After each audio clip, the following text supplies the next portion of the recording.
Hello there, collectors, hobbyists, sports fans, and those who can appreciate the finer things in life. And welcome to our live auction closing show for our spring catalog auction. Session 1 is closing tonight. We got cards, sets, wax. Extended bidding begins at 10 p.m. Central Time. So you have 2 hours to get your bids in on Session 1. And joining me, as always, is the most popular, the most bear-huggingest, the most bespectacled tonight man in the industry, Mr. Tony Giese. Tony, how you feeling? I am outstanding, Mike. How are you? It's a big night tonight, tomorrow, Saturday. I'm very excited. A lot of great items up for bid tonight. A lot of new stuff that we haven't seen before in a long time. So it's going to be a great, great time. And some things nobody's ever seen before. So we've got Session 1 closing tonight is the cards. Tomorrow night is Session 2 with the memorabilia. Saturday night will be Session 3, which is some cards and memorabilia. So over 3,000 lots, a lot to talk about. We're going to break down some of the highlights, some of our favorites, some hidden gems, and we'll keep you updated at the bids as they come in. But always a very exciting night. So, Tony, I'm in the gallery in our beautiful world headquarters in Dallas, Texas. Let the people know where you are. I am actually at home tonight. I've got an early flight tomorrow. So after the show, I'm going to bed and getting up early and heading to Pittsburgh for the show in Monroeville. But excited to be here. And I'm looking forward to this because there are some great, great jerseys, autographs, something for everybody in this auction. So Indeed. It should be an outstanding auction. And we've got a very special treat. We've got a special guest who's going to be joining us right now.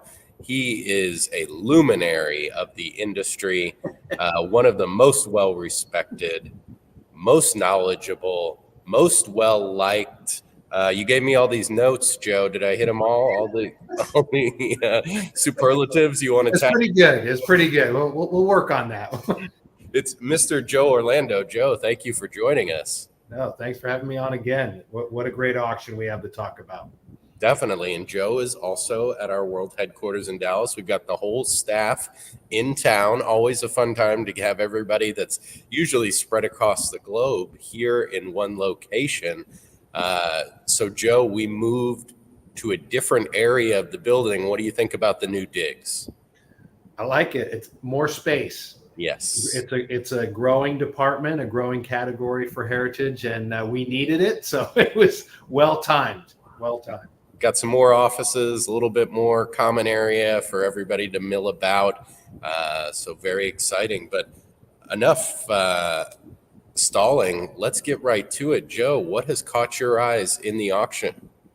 Only about maybe a couple thousand things, but we'll try to keep it limited here. Why don't we start with just a few bats, if that's okay with you guys? How about we start with the Ty Cobb bat? Yeah, that's what I'm talking about. So when we get this pulled up, Heritage has been very fortunate over the years in offering some pretty outstanding examples, and this is certainly one of them. And the two characteristics that I want to point out for the viewers, if you go to the handle area of the bat, you can see if you zoom in a little bit there, you can see that real distinct line that is up about maybe 10, 11 inches on the handle. And you can see where the line kind of begins, and then backwards going towards the knob, you can see kind of remnants of what was tape. So Ty Cobb, during this period of his career, was known for using this really distinct spiral taping pattern. And you can see it in numerous vintage photos, which is great. And that is the exact, in terms of the size, in terms of the surface area that is covered by the tape, you can see exactly where it started and it ended. So the tape isn't there, but you can see evidence of the tape, which is a real key for Cobb during this period. In addition to that, if we turn the bat over to the reverse side of the barrel in one of our other images, and you zoom in on the back of the barrel towards the top, you can really see the cleat impressions that are just kind of scattered all over the barrel, which is another key Ty Cobb characteristic. You add to that the fact that this was used for a straight production period during his career, and it also had more seasons of the fact that really would have felt anyone at the offices that privilege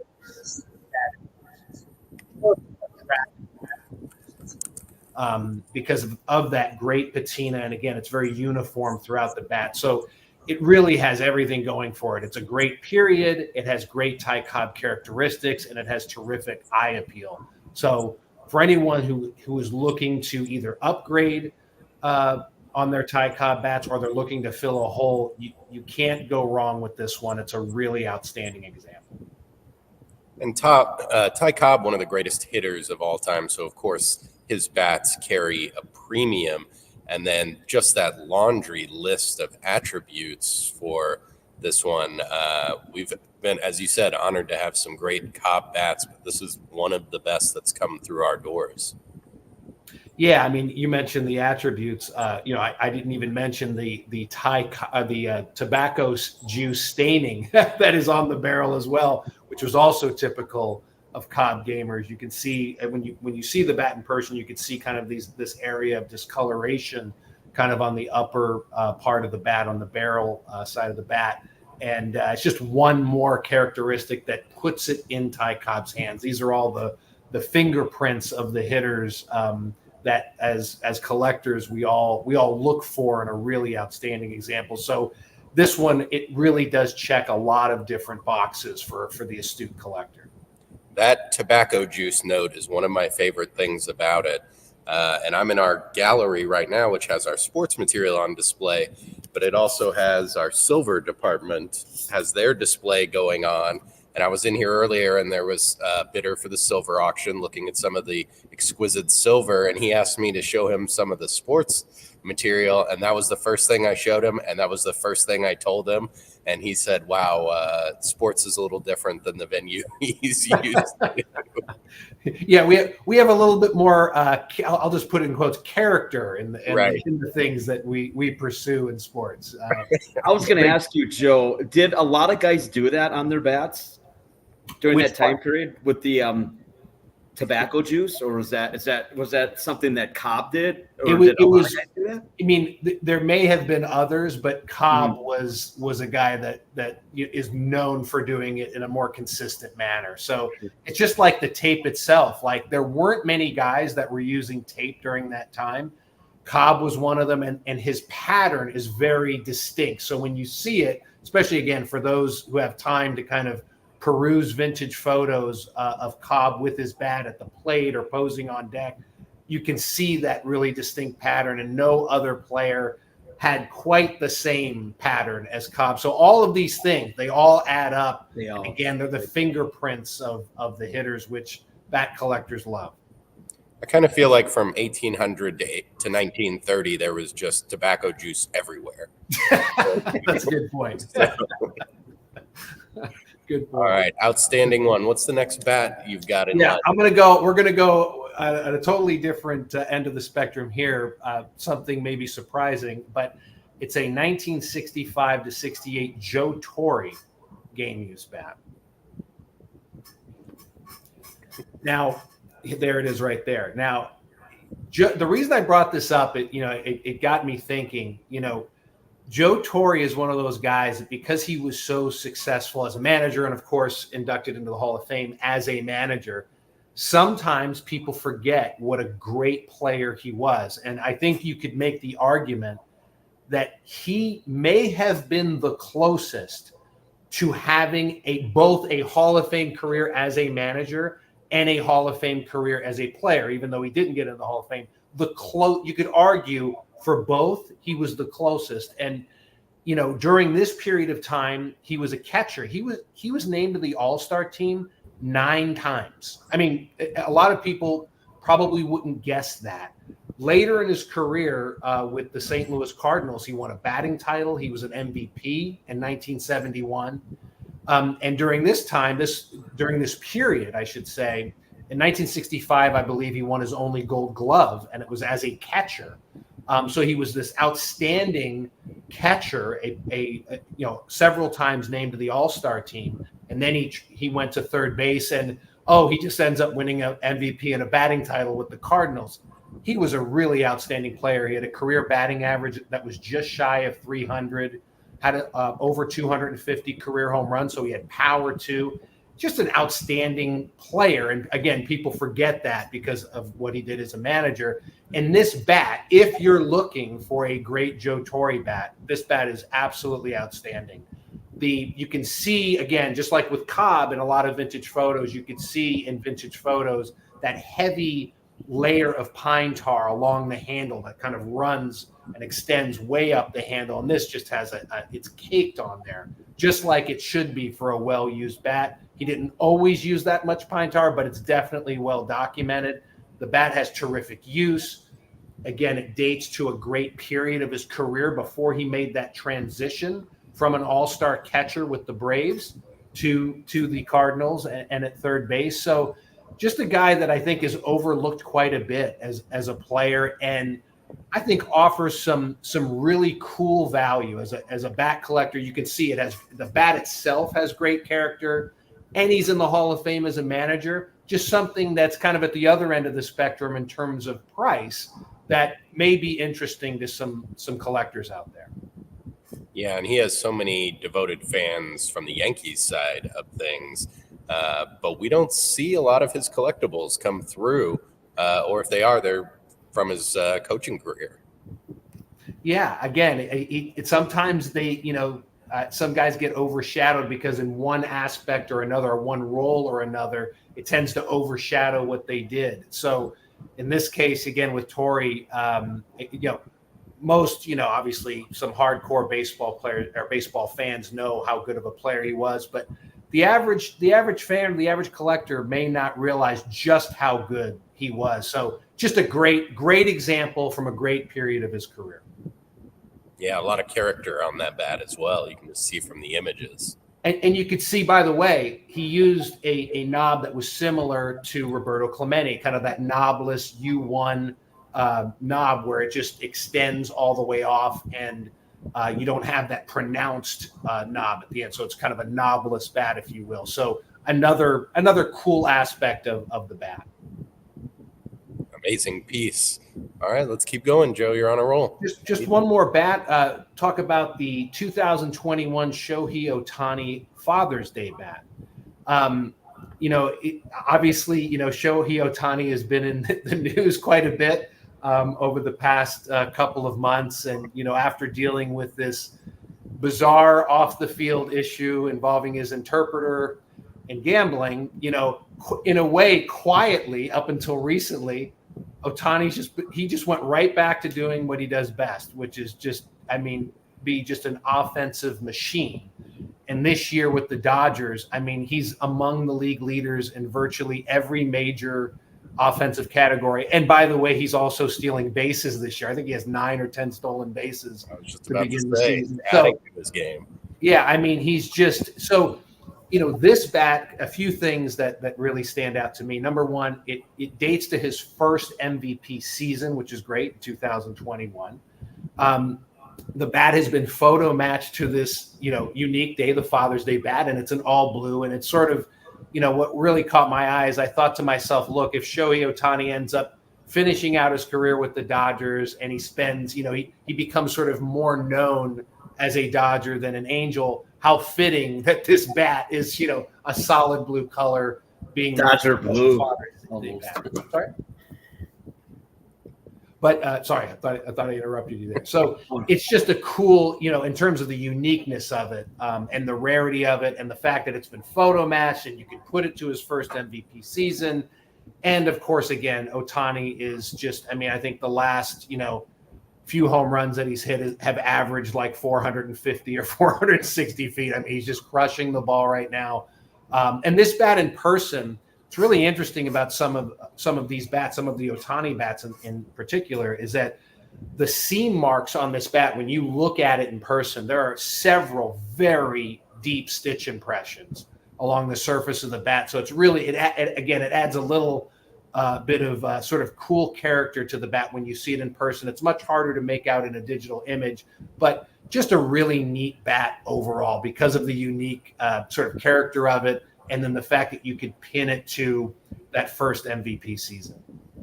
And I'm interested. We've seen some big numbers for Ohtani material, especially his bats. And with him going to the Dodgers, I'm interested to see where that piece ends up, because the Dodgers have such a huge fan base and a huge collector base that are fans of the Dodgers. So all of a sudden, you're adding that group to people that collect Ohtani with him joining the team. So interested to see the effect that has on his collectibles. Absolutely. No, I think there's no question. Look, I mean, we can have this debate or conversation about so many of the different players that we'll be talking about on the show tonight. You know, guys that played for major market teams and have strong fan bases, and other ones who didn't quite have that experience, and how that affects their collectibles. There's no doubt. Look, Shohei Ohtani being on the Dodgers now, there's no doubt that bodes well for his collectibles in the long term. They just have such a deep fan base and such a great tradition. And let me say it one last time. And by the way, this bat is entirely blue, so it kind of fits. Even though it wasn't used with the Dodgers, it kind of fits neatly into that thought process.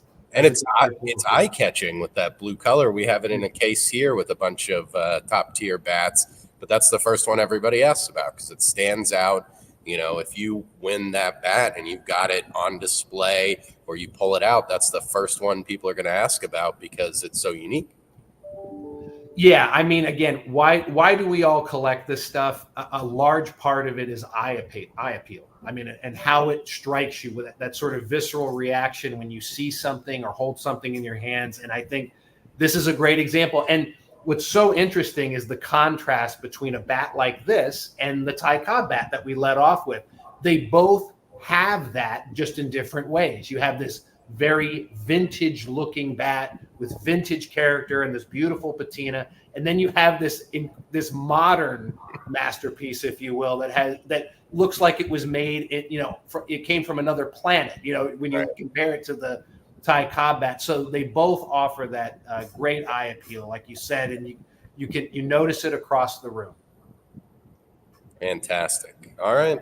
There's some great bat knowledge as always from Joe. Joe, what else has piqued your interest?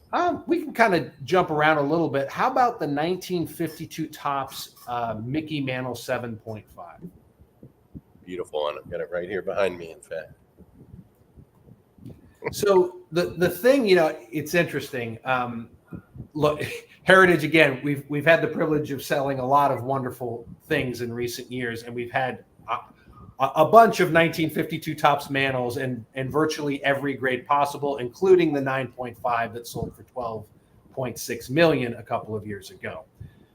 And so people, there have been plenty of 52 Mantles that have come up for sale, but this one really, really catches your eye. I would make the argument that this card stands up to any Mickey Mantle in the hobby between the lines, between the borders.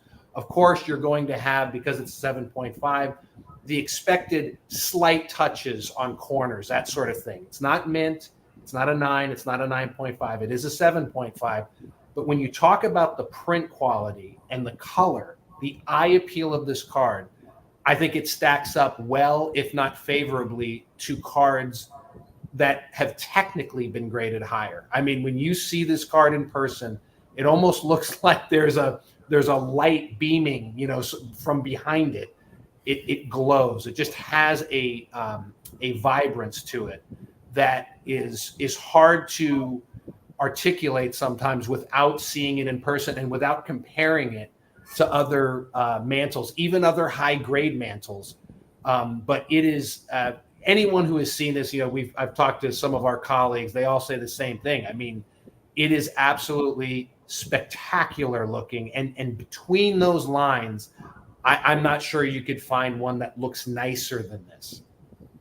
And we've seen a lot, as you said, a lot of 52 Topps Mantles. And since that 12.6 million price, it's really buoyed the price market for the 52 Mantle in general. But what has really exploded is the ones with that eye appeal.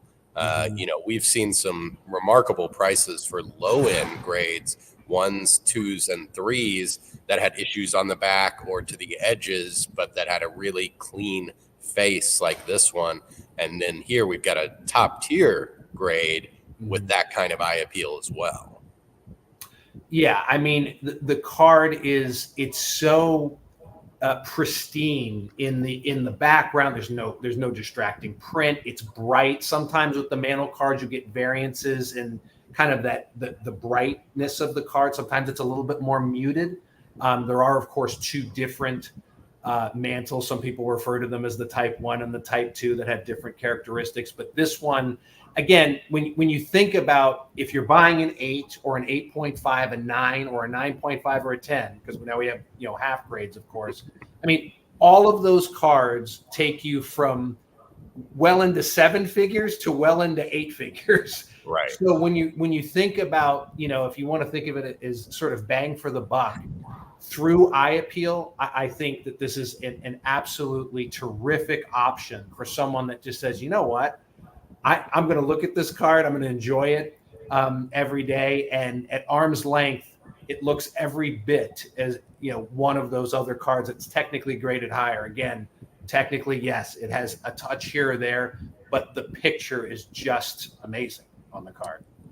And when I post high grade cards on our social media, often there's a lot of amateur graders who think things were graded too high. But this is one where a lot of people were saying, should it have been graded higher when they were looking at it?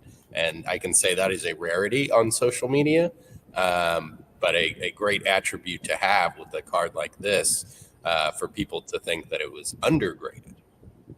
Yeah, I mean, I think, and part of that is the evolution in our market where collectors, you mentioned it earlier. I mean, in every grade, eye appeal has become such a thing, centering, color, all of those things, print quality, that premiums are being paid for 2s with great eye appeal and 7s with great eye appeal, and everything in between and above and below. So I think it's a great sign for the market, because what people are realizing is, look, I mean, yes, there's the technical side of grading, but sometimes we can all get hung up on the technicalities instead of realizing, again, why do we buy this stuff? We buy it to look at it. We buy it to enjoy it.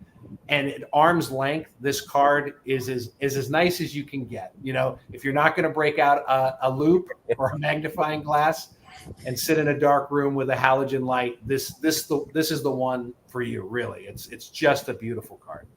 Yeah, a lot of eyes on where that one's going to end up whenever you have a high value mantle finding a new owner. That's going to affect those next tiers down. And we've got a few 52 tops mantles in varying grades, and it's always interesting to see where the top one seeds at and then how that affects the ones cascading down below. Yeah, I mean, and again, there have been a number of 52 mantles and so many different grades offered in the last couple of years that sometimes, look, it's about timing, and this may be a great opportunity for someone to pounce on a card that just has this much pop to the eye appeal. Yeah, beautiful card. All right, what's next, Joe? Keep going. If we got a few more minutes, I'll keep going. I'm gonna bounce around a little bit. We're gonna go again to the other side of the spectrum in terms of value, and kind of one of the things that I've enjoyed doing with you guys on the show is covering. It's kind of like the Joe Torre back, covering some items that aren't necessarily 50,000, 500,000, or 5 million, and looking for value, looking for great opportunities in items that are under $10,000. And so, if we could go to the T206 Tris speaker in a 2.5. Those under $10,000 items, that's where most collectors reside. Yeah. Most of our clients even. Right. And so, most human beings, right? That's where we can afford. So there are a couple of cards I wanted to point out here. So we've covered this starting in the February Platinum sale. We made this wonderful discovery. We call it the Ramsburg collection, which has been, we started in sprinkling in some lots in February Platinum, and we're going to carry that throughout the year, sprinkling lots in our various auction platforms throughout this year in 2024.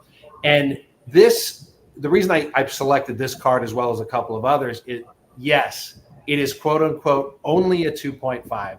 But when you look at this, when you blow it up, the well-balanced borders, the blue background, the image of speaker, it is an absolutely beautiful card for the grade. And just like we were talking about with Mantle and how some of those lower grade and mid-grade Mantles have sold for premiums over the past few years with great eye appeal, the same is true with T206.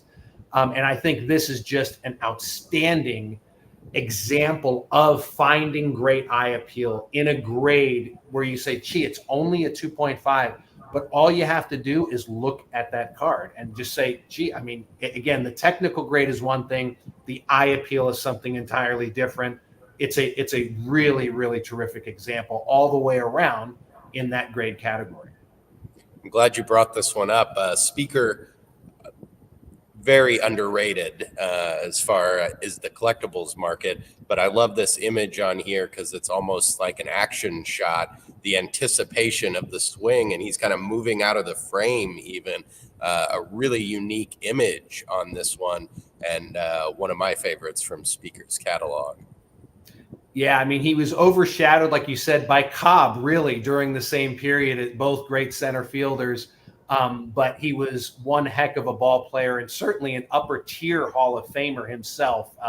So just a terrific card. And again, a great example of that eye appeal. Another one from the same set, if it's okay to check out one or two more, is the Christy Mathewson T206 from the Ramsburg collection as well. It's also graded at believe it or not, only a 2.5. But it's the dark cap version of the card. We'll wait till that's pulled up. But the same thing is true on this card. This Christy Mathewson, there are these intense blues and greens in the background that just really make the card pop quite a bit. There it is right there. I mean, if there's a way to even enlarge it, kind of zoom and bring it forward at all, that would be really, really terrific. Thank you. But look at the picture of that card. Yes, it has touches on corners. That's basically the reason that it's down into the 2.5 range. But from an eye appeal perspective, the clarity or registration of his image, in addition to just the vibrant colors in that background, it is absolutely stunning, just like the speaker, and just offers a lot of value in the grade. Yeah, and a great image as well. You know, this is one that looks like a piece of fine art, looks like a painting, how they did the layout and the composition of it. Yeah, no, it's just terrific. And then if it's okay, just a couple more on T206. Would that work for you guys? So this is going to be an interesting one. There's a Ty Cobb PSA 3MC from the Ramsburg collection. It's the red portrait. And this might be, I want you to mark this on your calendar, Mike and Tony. This might be the only time in the history of this show that I'm going to intentionally bring up a card that has a qualifier. People say, why would you talk about a card that has a qualifier? It's a 3MC. Well, I'll mark that in my phone calendar, but Tony keeps the old-fashioned. Cool. I'm going to write it down, we'll have it in writing and we'll have everything notated. It should be good. Thank you, Tony. I appreciate Anytime. it. So this card, as you can see on the front, it's huge. I mean, the card's actually oversized. You can see how tall it is, top to bottom. Yet it is very well centered, left to right. And when you look at the card, when you blow it up and kind of zoom in on the image of Cobb and the red background, it's actually a really beautiful looking card on the front. It's actually, some people refer to T206s that look like this as jumbos because, look, the cutting process back in those days was inconsistent to say the least. And so sometimes you'll get cards that are slightly oversized. Sometimes you'll get undersized T206s. But this one is very tall. As you can see, it's got extra border. On the reverse, the reason that it received an MC is because it was cut where you could see part of, on the right side, you can kind of see part of the card that was supposed to be next to it, and it's cutting off a bit of the card on the left. So they had to give the miscut to this card because of the back. But the point in bringing this card up is that on the front, you don't lose really any of that eye appeal because the back has been miscut. And as we know, look, with T206s, because it's just the ad back. You have the factory and series as well, but it's not filled with statistics or a bio or anything like that. So if the back, in my opinion, with the back being cut, slightly off, it doesn't really impact me as much as it would on another card, like a traditional card, like a 1952 Topps Mickey Mantle, something like that. So you still get the great look on the front, even though it has, a miscut back. But again, because of that MC, collectors are going to be able to buy this at a discount versus an unqualified 3. And so it's one of those things where, again, if you're looking for value in a card that really looks great on its face, but has a technical flaw, in this case, the miscut on the reverse, this might be something, for you.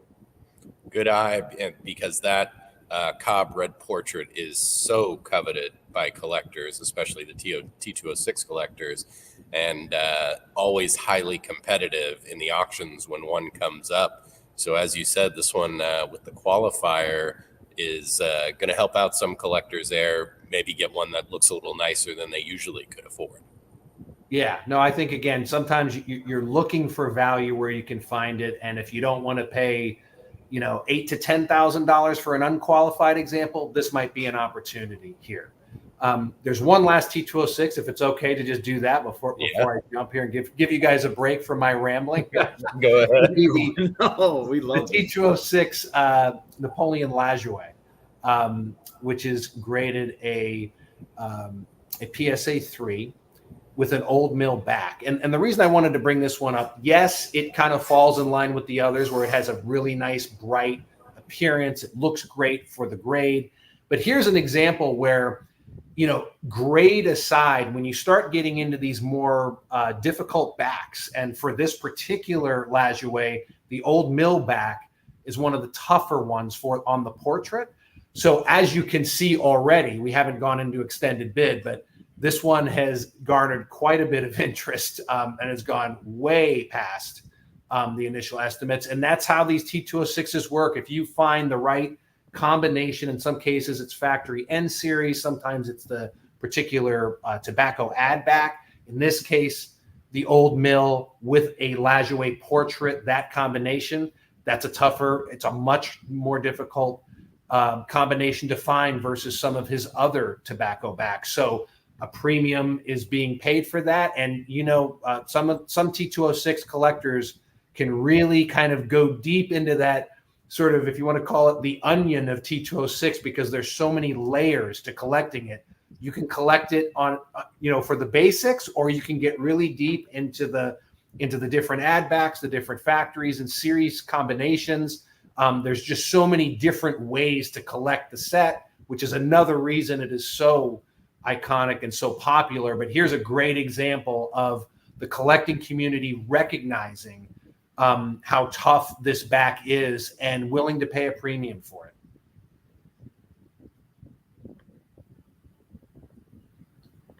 I think Mike just grabbed the Lajoie portrait and ran. I think he just left us. Yeah.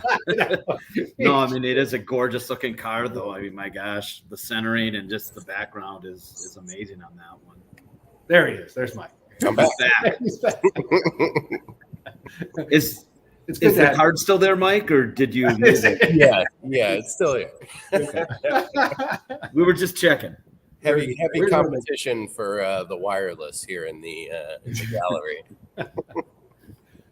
Well, yeah. Joe, as always, incredible stuff and good eye. Some of the high end, some of the lower end stuff. Great to highlight that with 3,000 lots in the auction, there's something for every collector. Closing tonight and tomorrow and Saturday. Absolutely. Well, look, guys, I appreciate you guys having me on now, and I'm happy to come back in later as you go through things if you have time. Definitely. Jump back in. You can take a break, hang out with Rob a little bit, and we'll see you back in a little bit. All right. See you guys. All right, Tony. The education continues. I know. I mean, my goodness, I feel I should be taking a test pretty soon. I think we should. Professor Orlando just educated us all a lot on game use bats, T206s. So much fun listening to him talk. Yeah, a lifetime in the hobby that he's had. So he's got plenty of knowledge to share, and happy to share it.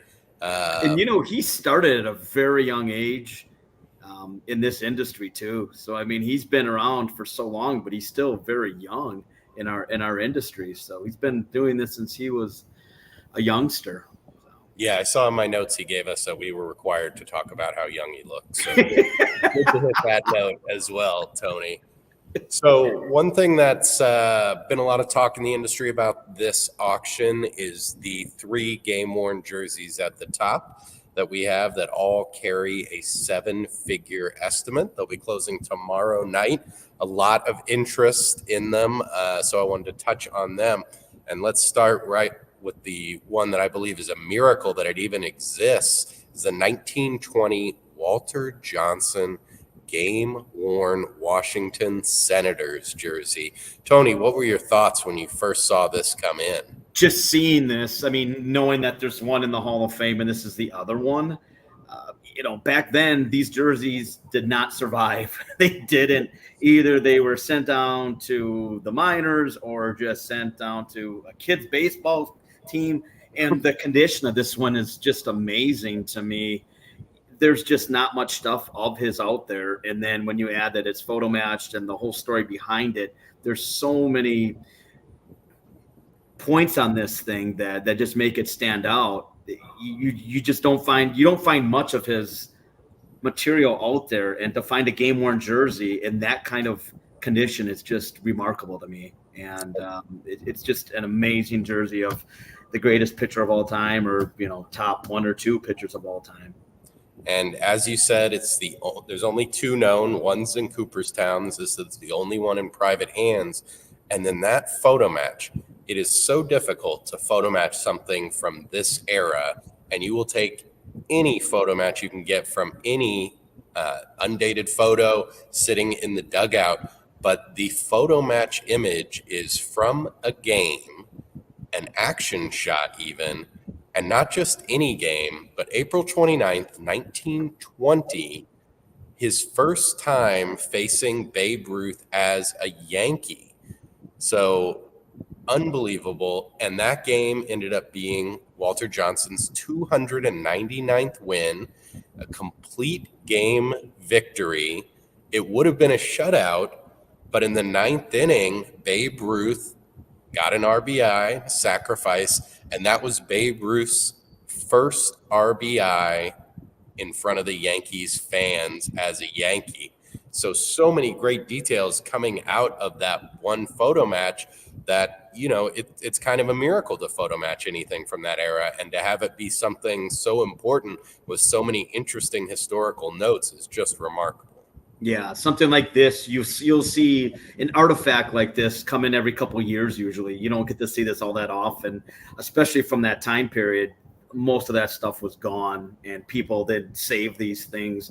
They didn't have the value, of course, that they do now. But also, I love the way it has his name in the collar like that. How they just kind of stitched it in there. Here it is, and it's got the W on the sleeve and the buttons in place and the pinstripes. There's a lot of really cool attributes to this jersey from him. I mean, there's just, you'll see autographs, you'll see some cards, but game used, it's out of the question almost. And to have this and this kind of shape and this kind of condition is just amazing. And we're so glad to have this. Yeah, very interested to see where that ends up. And then next, another mammoth gamer. It's a 1955 Sandy Koufax game-worn rookie jersey. Tony, do I need to say more than Koufax rookie gamer, or does that cover?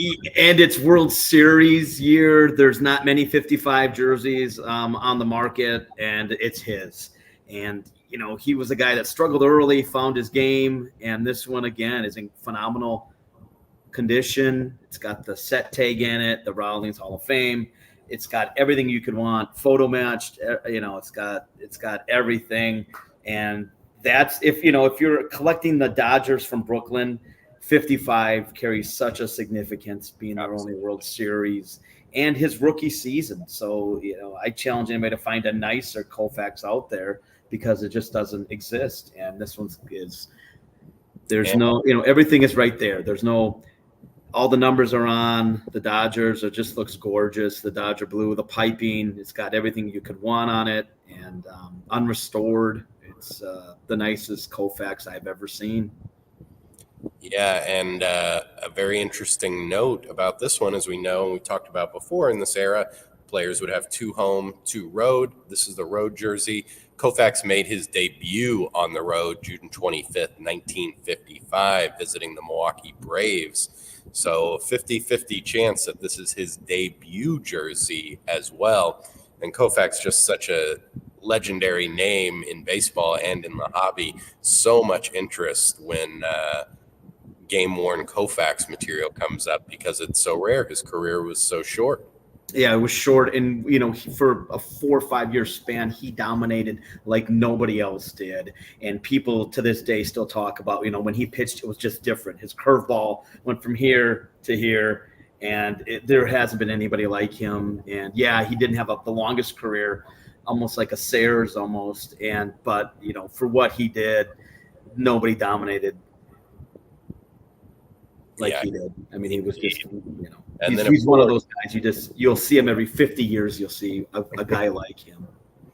And then, of course, top tier gamers, we've got a Mantle, and this one is a 1968 Mickey Mantle game worn signed Yankees jersey. Checking that boxes for the bookend collectors. This from Mantle's final season, and I'll tell you, there's just something about seeing that 7 on a flannel.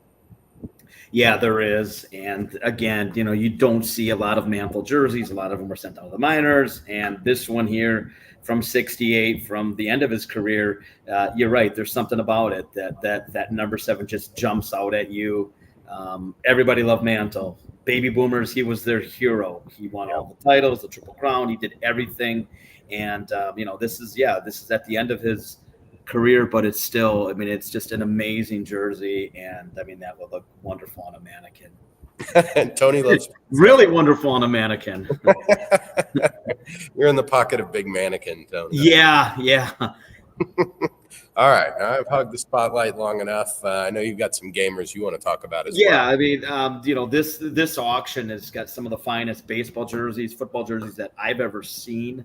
And it's really a big jump up, I think, for what we've had to this.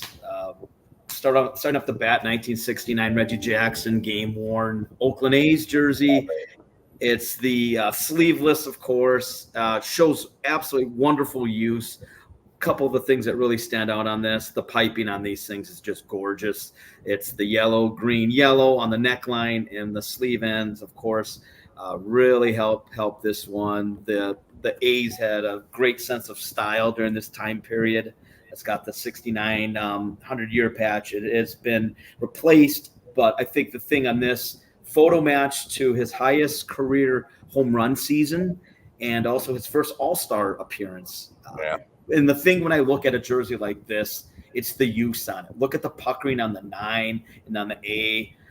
It's got everything you could really want. The 9, centered on back, shows wonderful use. And I love those labels in the tail with the 69-year indicator, the size, and the Tim McAuliffe tag as well. And this one, again, anytime you can say that it's photo matched, it's such a jump up. And this one is photo matched to an undated photo, it looks like. But again, when you have that kind of use for a Reggie Jackson, who is a living legend, it's something very, very cool to have in the auction. And I love with those sleeveless jerseys, they had to figure out where to put that patch. Exactly. Yeah, it was it got kind of interesting. It got very crowded on those uniforms during that time period. And the A's, they had the home, they had the road, and then they had the yellow alternate. So although Charlie Finney was very frugal, he did have a sense of style. I'll give him that. And one thing about the photo match, we've seen a lot of photo match jerseys come in, and when you have a cool, aesthetically pleasing photo, I think that adds a little extra that collectors like. And we've got that here with the mid swing shot there that it's matched to. Yeah, it's a great pose, and if you think of it, he probably wore this for half the season at least, and because just the use on it is just so good, and yeah, it's a style that really stands out, and was for that time period was kind of a big deal when they brought out the alternate yellow, and this one here with the green and yellow really jumps out at you. Yeah, beautiful jersey. All right, what's up next, Tony? I think this guy's underrated in the grand scheme of things. 500 home run club member Willie McCovey from 1961. We had the fortune of selling some of his material from his collection, but this one here is a little bit earlier during his career. And what I love about this photo match to spring training 62, so he wore this thing in 61 and wore it heavily in 61. What I really love about a jersey like this, the name is stitched into the tail with the year and the size number. And if you look at that 44, you could tell that this thing has been washed a number of times. And again, for collectors looking for use, this is a really nice one. And for San Francisco Giant collectors, this is one of the best that you could ever own. And again, it great use, and it's photo matched as well. So whenever you can say that, it adds quite a layer to it, to the collectability of it. And those Giants jerseys just have aesthetics that are off the charts. That orange and black together just stands out, just like it does on the A's jersey. So West Coast baseball, they really got their act together when they got teams out there. California is very fashionable, very fashionable. So they had to keep up in that regard. All right, Tony, we've got the cards closing tonight in session 1. So what cards caught your eye? There's one that I got Lee Iskowitz, of course, one of our great consignment directors, came up to me this morning, and asked me about a 1956 signed Mickey Mantle card. And he asked me if there was a story to it. And I reached out to the consignor, who thankfully got back to me right away. And I said, hey, you got this great Mickey Mantle signed card. How'd you get it? Because most of the time, guys say, I bought it from so-and-so. This guy sent me a story that I thought, you know what, we got to talk about this tonight. I just thought it was so cool. So in the late 1980s in Atlanta, Mantle was doing a signing. Our consignor brought his son with him. And, they brought up the card to Mantle to sign. And the father said to the son, he said, I want you to meet the greatest New York Yankees baseball player who ever lived. The son, who was 8 years old at the time, had this look on his face, very excited look, and said, this is Don Mattingly? And Mickey Mantle, the consignor and I talked about this. Now, I got an email, and then we had a conversation. He said Mickey Mantle, for 30 seconds, just laughed uncontrollably. And he said, this is the best part of this. He said, I wish I made the money that Mattingly made. So, I was talking to the consignor, and I said, and I know we talk about this all the time. You're buying the item, but you're also buying the story. And Mantle, to get that kind of chuckle out of him, and the kid just being honest, is just such a cool story. And what stands out about this card is the grade of it.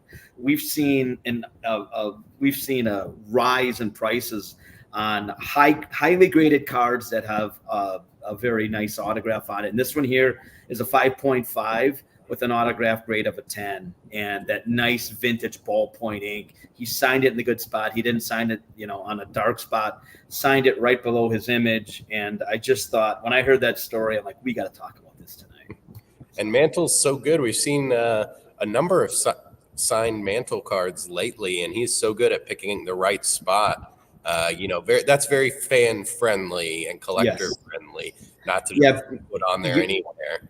That's a great point, because sometimes guys don't think about it. They just, sign. They don't think, oh, wait a second.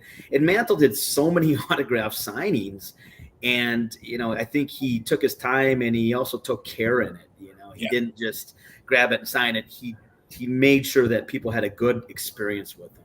And yeah, I thought that was a really cool story, and it's a really gorgeous card too. And we've got a wide array of signed Mantle cards in the auction. So whatever your favorite Mantle entry is in his catalog, there's a good chance we have a signed version of it in this auction. This next card, Tony, derives from one of my favorite moments working at Heritage Auctions, the Black Swamp find, which was just an incredible experience. A family in Ohio was cleaning out a family member's house, and they discovered a box wrapped in twine, and within it was over 800 1910 E98 cards, totally untouched. At the time of this discovery, there was about 650 known E98 cards. So this discovery more than doubled the population, and they were all 7s, 8s, 9s, and 10s, just in immaculate condition. The family member in 1910 ran a butcher shop, and he had bought them from the manufacturer to distribute to his customers. Must have forgot about them because they were in the same box from the manufacturer, wrapped with the manufacturer's twine. They had been untouched. So we sold the collection, and now this one is coming back to auction. And 114 years old, Jim Mint 10, Tony. Yeah, I was interviewing for my job at Heritage at the time, so I didn't really get to. I've heard the story from Pete Calderon, who has told me it a few times, and every time I love hearing the story of how these were found. The phone call came in on a Friday at 6:00, and he was ready to leave, and he stayed, and he didn't believe they actually existed. To hear him tell the story is just priceless. But yeah, I mean, and I know that it was a family, and everybody. There was 18 people, or there was almost 20 people that it was involved in this, and just to see their reaction, because I was at the auction when they sold, was just amazing, and they were really good, down to earth people. And whenever you'd see these would be 1s, 2s, and 3s, and to see 8s, 9s, and 10s was shocking. And the color on these things, they looked just absolutely like out of a time capsule, kind of. And and it's Cobb too, so just an amazing card, and that they kept them in that kind of condition, and that they were unearthed and not thrown away because they weren't the regulation size card. It's just amazing to me. And that issue has really vibrant, colorful backgrounds. So to find these high grade examples, those colors really pop, and it makes it hard to believe that it exists. But here it is, and it's going to find just its third owner now. So very interesting. Up next, we've seen a few of these. This is one of my favorite Wagner cards. This is the 1910 M116 Sporting Life Honus Wagner.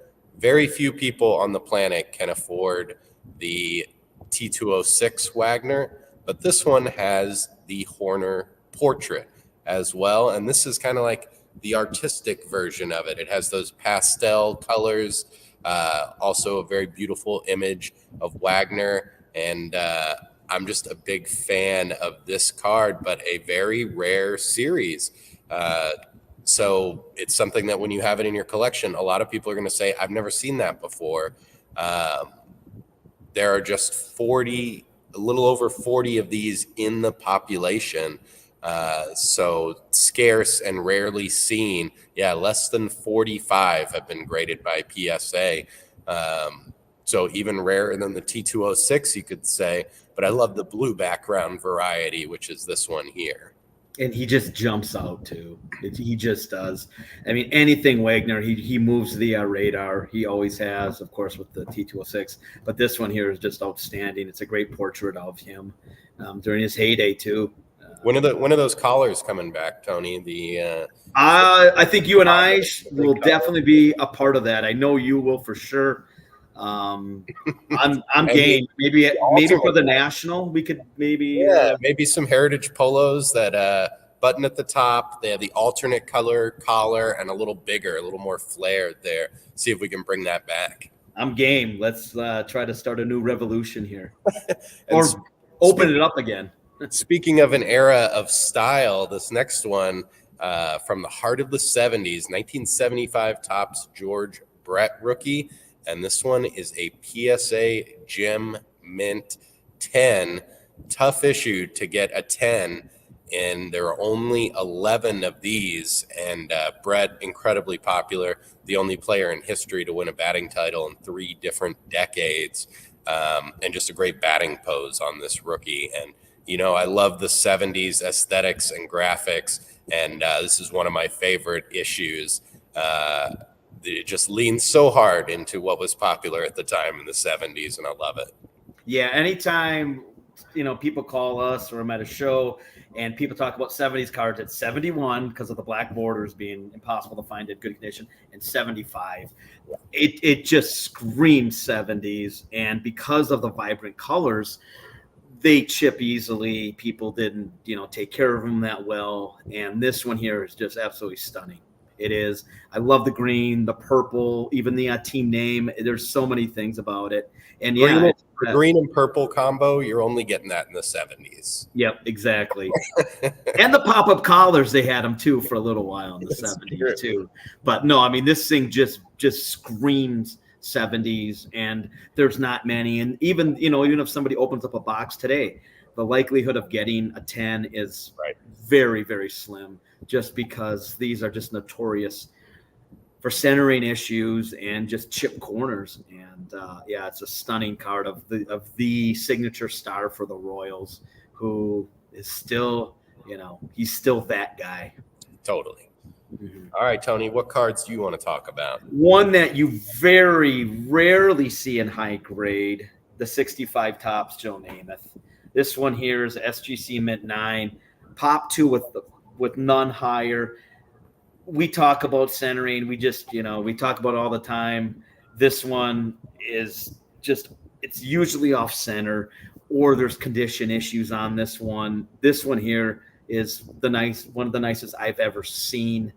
And of course, we know that photo was taken in a hospital where they just threw a jersey on him, took the photo, probably put him back in bed. So it's a timeless look at, you know, the guy from the Big Apple that helped make the AFL what it was, and really his Super Bowl III heroics, winning, you know, guaranteeing the victory, and then also winning for the first time the AFL won a Super Bowl. He's always going to be a big deal. Don't look at the stats. Look at what he did, how he people do say he threw an absolutely gorgeous football, had a rocket arm, and is one of those guys that kind of helped make sports stars kind of, you know, Hollywood almost. Fitting that his debut is with the tall boy issue. Yeah. He really was larger than life. Perfect that he ended up in New York. Just a lot of good fortune for the AFL that it worked out like that. Yeah, I mean, the AFL needed that star. You know, you look at like the ABA, they didn't have that, you know. They had Dr. J, but I mean, Joe Namath really put them on the map, and being in New York helped it a great deal. And, you know, even when the AFL and NFL kind of merged, he was a guy that just was at the top of his game. And he's a guy that is always going to be a huge deal in football history. Totally. Keep going, Tony. All right. This was one that the 1979-80 O-Pee-Chee Gretzky. Of course, we all know that Heritage sold the 210s for record numbers. But, you know, when we were at the show in Toronto, this one still, people bring this up to our booth all the time. This card, it's not a short print. It's not hard to find. It's to find it in this condition. The rough cut, the centering, the corners. There's just so many pitfalls on this card. And this was a card that everybody came up to and really looked at. And at the time, I think it was at like 70,000. Well, now 92.5 right now. And we've got just under an hour before extended bid begins. And this card, I think, is going to have some pretty good action. Oh, absolutely. And you got the Canadian variety. Yes, that adds a whole different dynamic to it. That really truly does. And it's just, and with, you know, as we talked, the way they were cut and the way they just didn't really survive that well. And the next one I've got, these are just, to me, are just so just amazing to find something like this. 71 tops, rack pack with, you've got the 3 sets in there. These are, I don't know if you win this, do you open it up? Do you not open up? This gives you an opportunity to maybe, now we're starting to see commons perform really well on some of these tough to find, sets. This is one that if you win it, you may want to open it up. Of course, that's a big decision to make. Open it up. The way that, I don't know what to tell you on that. But I will say now, with some of the commons getting record prices, this one could be a candidate for, a high grade 9 or 10. Yeah, and with that 71, a lot of the issues we see in the raw ones are handling issues and the chipping. So Exactly. you're not going to have that if you pull it out of that rack pack. Just be careful. Yeah. And another one I would love to see opened. If the winning bidder wants to open this, please let me know. I will gladly buy the beer for that occasion. 1948 Bowman Baseball Wax Pack. I'd never seen one of these before. Many have not. There are only 4 known, but a beautiful thing to see. You've got inside the Musial rookie, possibly the Berra rookie, the Spawn rookie as well, but a very popular issue and just one of the rarest pieces of wax that exists. We've seen the wax market is been growing and staying hot for a couple of years now. So when you've got one of these ultra scarce packs, very excited to see where it ends up tonight. That market continues to surge. It's every time we do a show, we have a lot of wax. Of course, we sell a lot of wax, and it just amazes me. Whenever something else gets found, you think, how can there be more out there? And somehow, some way, somebody finds something. A candy store closes down. They have stuff in their reserves, whatever. It's just amazing, this wax, and how popular it is. Yeah, I part of me says something like that should just stay unopened forever, and given the rarity, it probably would, but that would be so much fun to open up. Oh, it would be a blast. You better hit something, though. Yeah, exactly.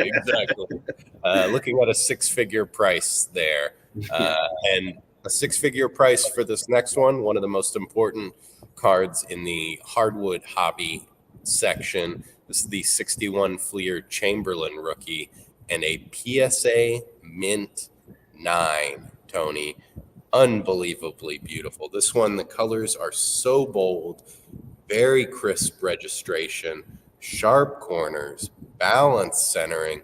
Only 3 have ever graded higher. Such an important card, and this is one of the finest examples that exists. There's times you'll see the 61 Fleer with great corners, but almost all the time they're off center. I remember I was at a consignor's house, and they looked just literally pack fresh, but everyone was off center. And to find this card centered, I'm telling you, is so difficult to find.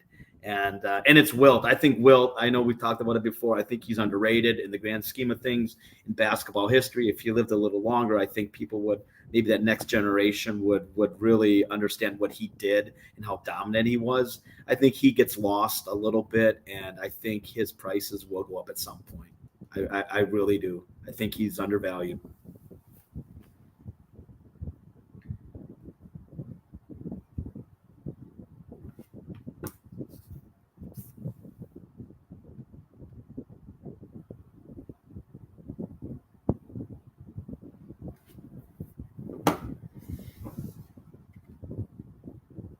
And I think we lost Mike, but up next we've got the Elgin Baylor Tall Boy.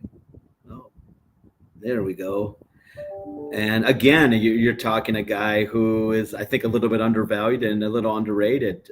Elgin Baylor, these, of course, were hard to store. And this one here is a high-grade one. Oh, he's back. I'm back. We need you. I needed a little break. I needed a little break. Okay. We're talking about Elgin Baylor and how nice this card is. Yeah, one of the most underrated players of all time. And this card, pop 1 of 1 right here. PSA is graded over 1,300, and this is the only Gem Mint 10. Of course, 69 Topps, incredibly popular issue. I got the backwards close because they couldn't show the team names. Amazing card. And when you get these really unique ones that don't come out often, there's only one of them. People in the know how important Elgin Baylor is and what an incredible player he was. Very interested to see what the final price will be.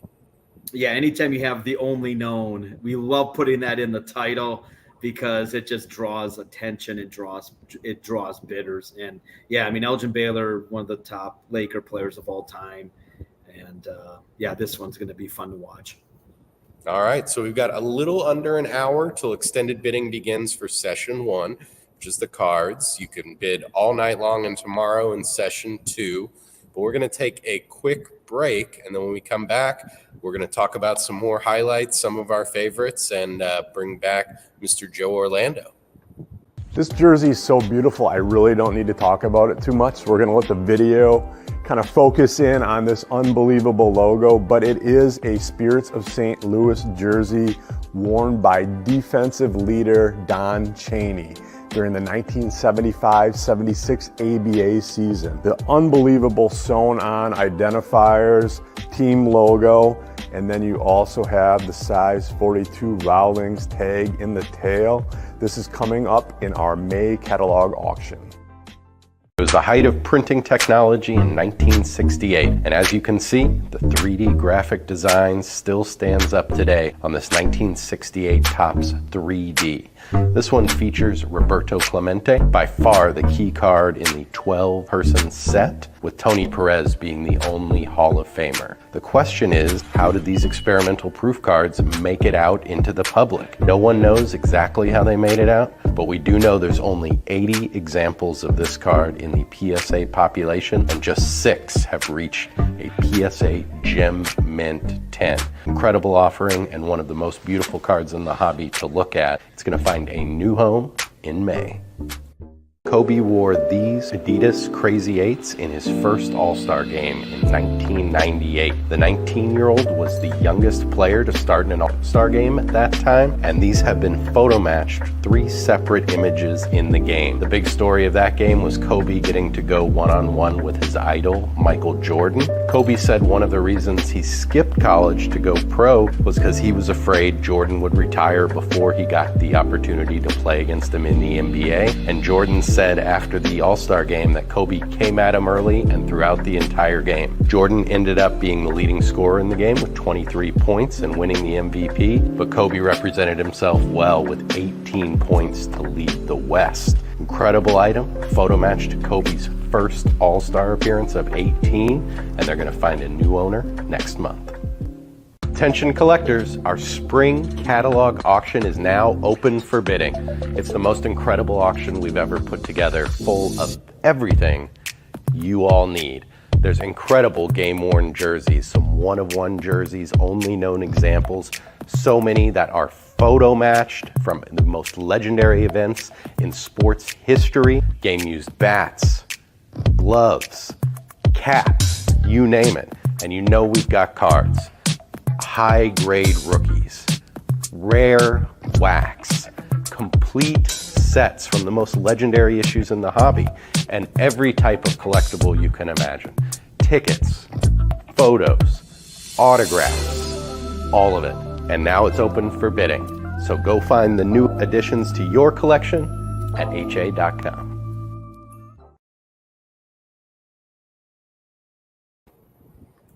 All right, Tony.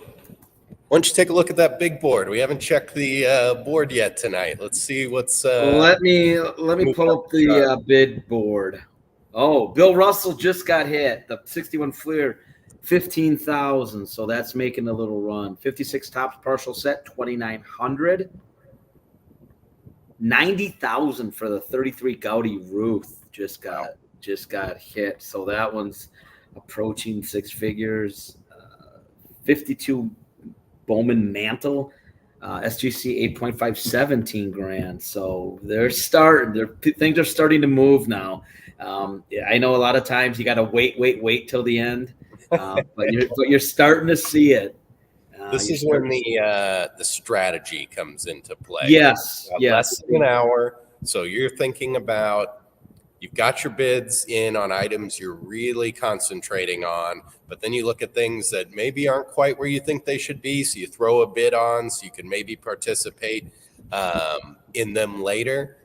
So keep an eye out for that. You've still got just under 50 minutes to get bids in session 1 on the cards before extended bidding begins.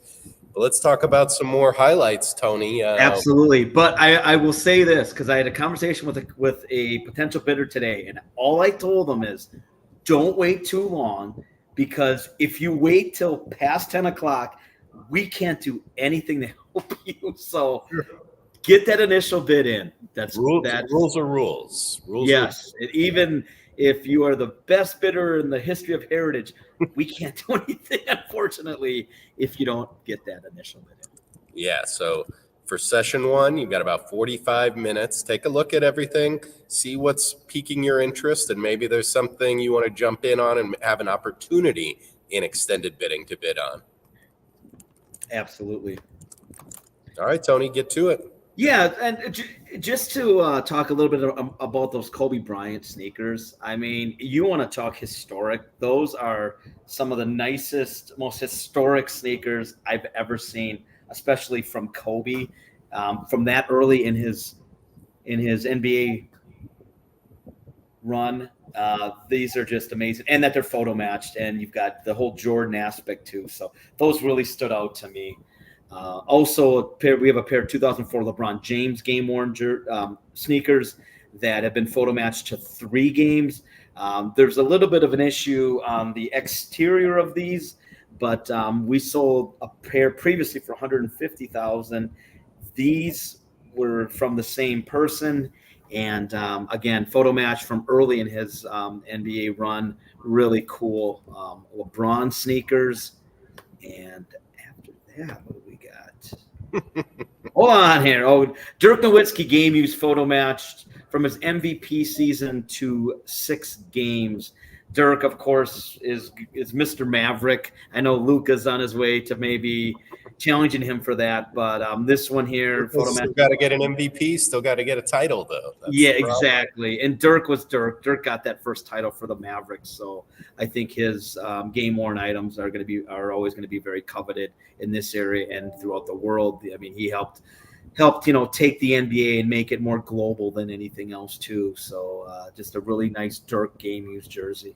And the thing about those photo matches for that one, those 6 games, not surprising because it's from an MVP season, but 6 dominant performances. There's not one clunker in there, above his season averages for almost every single one of those photo match games. And we've seen that with the Dirk jerseys, with our home office in Dallas. We've seen a good number is he would wear jerseys frequently. We've had jerseys that have been matched to multiple games like that a few times. So probably he wore it even more than those 6 games you could wager.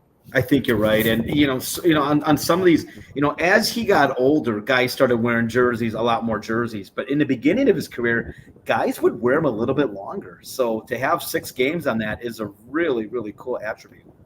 The cool thing about Dirk, he had this little, I don't know if it was a tick or whatever, but he'd always adjust this shoulder strap, and you can see there's some extra wear there from him. He wasn't popping his collar, but that's kind of what it looked like. I think it was just a little, tick he'd have after when there was a stoppage of play, and you can see there's some rubbing on his jerseys, especially the ones where from his best seasons. It's almost a way of authenticating it. Yeah, exactly. Another great hoops gamer that we have, Narrett was just talking about it in that video, the Spirits of St. Louis. This comes from the Ball Boy, which is just awesome. There's a great picture of him with the player, and you can see how excited he is. But one of the greatest logos of all time in sports, and there's never going to be a logo like that ever again, because there's no way a logo like that is going to make it through all the layers of marketing and approval that professional sports franchise. This was just a breezy 70s, throw it together and like, yeah, I love it, put it out there. I mean, it's the ABA. Everything was kind of off the cusp. Just, there were rules, but those rules were challenged quite often. And yeah, I don't think I've seen a style. In ABA, there's a lot of great styles, but this style alone is unmatched. And that front is so gorgeous. But I also love that name on back too. There's just, the colors. We talked about some of the baseball flannels. Basketball, this one really jumps out at you. And Don Chaney was a pretty good player. He was a really good player. Great defensive player. Mm-hmm. And we have that jersey up on display in the gallery, and it gets a lot of attention because, it's with these very familiar teams. But when people walk by it, they're like, what is that? It almost looks like a high school jersey. It does. Yeah, there's so much personality to that, and that it's all together, and it's all and also the story behind it, where it comes from. Right. This is one that came from the ball boy, came from somebody from the team, and this team didn't last all that long. So to find anything, it's goes in a pretty good size collection, I would say, tonight or tomorrow night. And one of my favorite gamers in the auction is this 1969 Gale Sayers game-worn Bears jersey.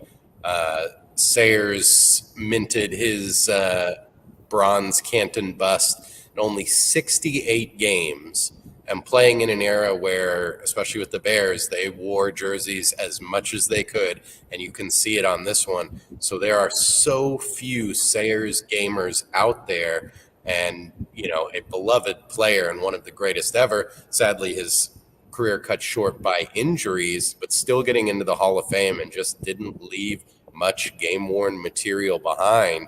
And this one is a beauty. It has some really outstanding team repairs. It's got the NFL 50 patch on it. And 1969, the season where Sayers led the league in carries, in yards from scrimmage, and yards per rush. So one of his most productive years, and you can really see it on the jersey. And if I'm not mistaken, that was the first time that all the NFL teams wore a patch. Correct. And then that, I think, really stands out because football jerseys, during that time period didn't have a lot of aesthetics, a lot of bells and whistles, but this one does, having that patch on there. And again, I mean, Sayers is one of those guys, almost like Sandy Koufax that we talked about earlier, that he was just different than everybody else. When you watch his highlights, he's a guy that would have excelled in any era. You watch him taking a kickoff return, 90 yards, and he just goes through everybody. In our generation, it was Barry Sanders and Emmitt Smith for you, Mike. Gale Sayers was just different. And exactly. To go in the Hall of Fame that fast is amazing because, some of these guys, you don't look at the stats as much. You just look at the body of work and how good they were. And he's one of them. Yeah. And, this next one, first time we've offered one of these. It's Earl Campbell game-worn Oilers helmet. Earl Campbell, incredibly popular here, including with myself. I'm a Longhorn. But people now, especially the way, and the NFL should be protecting players, and I think it's appropriate, but you're just not going to see the kind of punishment dished out that Earl Campbell did and that was allowed in that era. And it is evidenced all over this battered helmet. This helmet gave defenders nightmares, I have no doubt. And it is photo matched as well. And everybody just loves that old Oilers look. The Titans go back to it with their throwbacks when they can, as do the Texans. A beautiful piece. Yeah, you do not, you don't see a lot of great Earl Campbell game used items. To see a photo matched one is almost non-existent. And this one here, it's gorgeous. I love the emblem. That emblem is timeless. The exterior, the hit marks on it. Yeah, back then the protection wasn't what it is now, and they didn't wear the skull caps that they're going to be wearing this year, I guess. Back then, and when I think of Earl Campbell, I think of that hit with Jack Tatum that they met at the 3-yard line. They both go rolling into the end zone, and that's the epitome of football in the 1970s. And that's a really, really cool piece. And like I said, there's not a lot of great Earl Campbell game-used items out there, and this is going to rank right at the top. Yeah, and he's got Heisman Trophy, College Hall of Fame, NFL MVP, NFL Hall of Fame. So one of the top-tier players, photo matched to 2 great games, one against the Steelers where he had 69 yards and a touchdown, and one against the Baltimore Colts where he had 93 yards as well. So spectacular piece. All right, Tony, you're up. Yeah, this one kind of caught my eye. I'm not gonna lie. It's a 61 Roger Maris, 61st home run ticket stub, PSA authentic. Auto grade was 9. One of only 2 that signed exemplars in the population report. Tickets, people didn't usually get them signed, and Maris didn't live long enough to really do any card shows, so people didn't have a lot of opportunities to get something like this signed. And I'm wondering if this was signed like after the game or during, if it was signed before the game or after the game, maybe, because he didn't, he signed, but there's just not very many of these out there. And, he passed in 85 before the big autograph craze hit where guys did shows. And I thought that one was a really cool one to see, of course. I don't think they get signed very often back then. You don't. And especially back then, people, you would think there would be more of them out there. You would think that, that 61st home run was such a big deal that more people would have sent them in or more people would have gotten them signed. But most of them probably ended up on the ground and were thrown away. Well, and a lot of people, even if they kept them, they'd take them back and throw them in a drawer or in a folder or whatever, forget about it. And then the next time they moved or cleaned out, they just think, why am I holding all these tickets, and pitch them? So, there's only 2, and you never know, of course, but I don't expect there's going to be a lot more of these that ever surface. I would be really shocked if there were, because people might have kept them, but they wouldn't have gotten them signed. That wasn't a medium that people all that often got signed. That's become something that's gotten popular in the last probably 10 years. Right. It wasn't really that popular back then to get ticket stubs signed. So now it's, of course, really popular. And as we can see by that price, I think it's going to go up quite a bit yet. I love this next one you chose, Tony. Yeah. We talk about, or now the marketing of sports, and you talk about, sports marketing has gotten just unbelievable in my opinion. Well, this was a guy who kind of started it all. Christy Walsh. He kind of chased Babe Ruth for a while, and finally Ruth broke down and listened to him. And this was a guy who kind of was one of the first really sports agents. And they did a column for the World Series. Well, I don't think Ruth actually wrote it. It kind of was ghostwritten. Well, Tony, this letter kind of disputes that fact. Commonly accepted that Ruth did not write it. But in this letter, he kind of alludes to the fact that he was going to write it, or was at least planning to. Okay. I'll give him the benefit of the doubt. No doubt it was heavily edited. Yes. There might have been some beer stains and hot dog and ketchup remnants on that thing, or, on some of his. Great content in this letter, because he says, I will get to use my stories in there. Mm-hmm. So that kind of alludes to the fact that maybe he was looking forward to writing it. Kind of people assume, he signed on to do the deal, cashed the checks, but never really wrote it. Never actually did the work. And this kind of gives. But it sounds like he wanted to, at least. Mm-hmm. Yeah. No, you're right. It's a cool piece because we've seen Ruth autographs go up. I've been telling people probably 20-25% in the last couple of years. And this one here, you don't see a lot of letters from him. Occasionally you'll see him, but I like it that it's Christy Walsh and Ruth. And, this was the guy that kind of began the marketing of the sports star. And he also did other sports. I think he did Jack Dempsey, and he did some of the other Red Grange. I think he also was involved with, but really cool piece on that.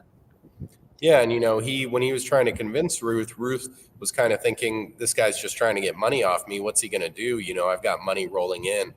But a great decision by Ruth, because Walsh made Ruth a ton more money. He was very innovative. This column idea, brilliant idea. Whether Ruth wrote it or not, it was making a ton of beer and hot dog money for Ruth. But he thought of all these outside the box ideas. He was out there marketing it. And Christy Walsh is one of the reasons why Ruth was so well known, and he cultivated that Ruth persona. I mean, Ruth was who he was, but Walsh knew putting it out there and getting it in front of as many people was only going to increase his popularity, which would increase Ruth's payments, which increased Walsh's payments. Yep, it helped everybody, and then it went from Ruth and then Garrett got involved, and then it went to other sports, and then it morphed into what it is today. No comment there. All right, Tony, and you've got a autographed rarity up next. Yeah, this is one you don't see very often. There's not a large time frame for him to have signed these. Back in the early 80s, Perez Steel Galleries made these absolutely stunning postcards honoring Hall of Famers, and some of them, are really hard to find, and this is the one to Perez Steel collectors is kind of the holy grail, to be honest. Satchel Paige, there's only a year to get this one signed, and it wasn't as easy to get autographs as it is today. Guys, they weren't doing shows, and Satchel Paige, was kind of, he only had a year to go, so I don't think he was out there probably going to a lot of games and attending a ton of functions.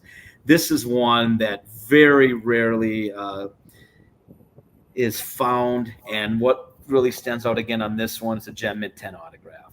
Yes. To the Perez Steel collectors, this is the one that is the hardest to find. And Paige had an absolutely gorgeous autograph signed against a light spot on this. And, when you talk about pitchers and you wish he could have played in the big leagues with everybody else, because I think he would have had a lot of records. His longevity, as we all know, was just something off the charts. And, one of the absolute Mount Rushmore pitchers in baseball history, Satchel Paige, and on an incredibly hard to find medium.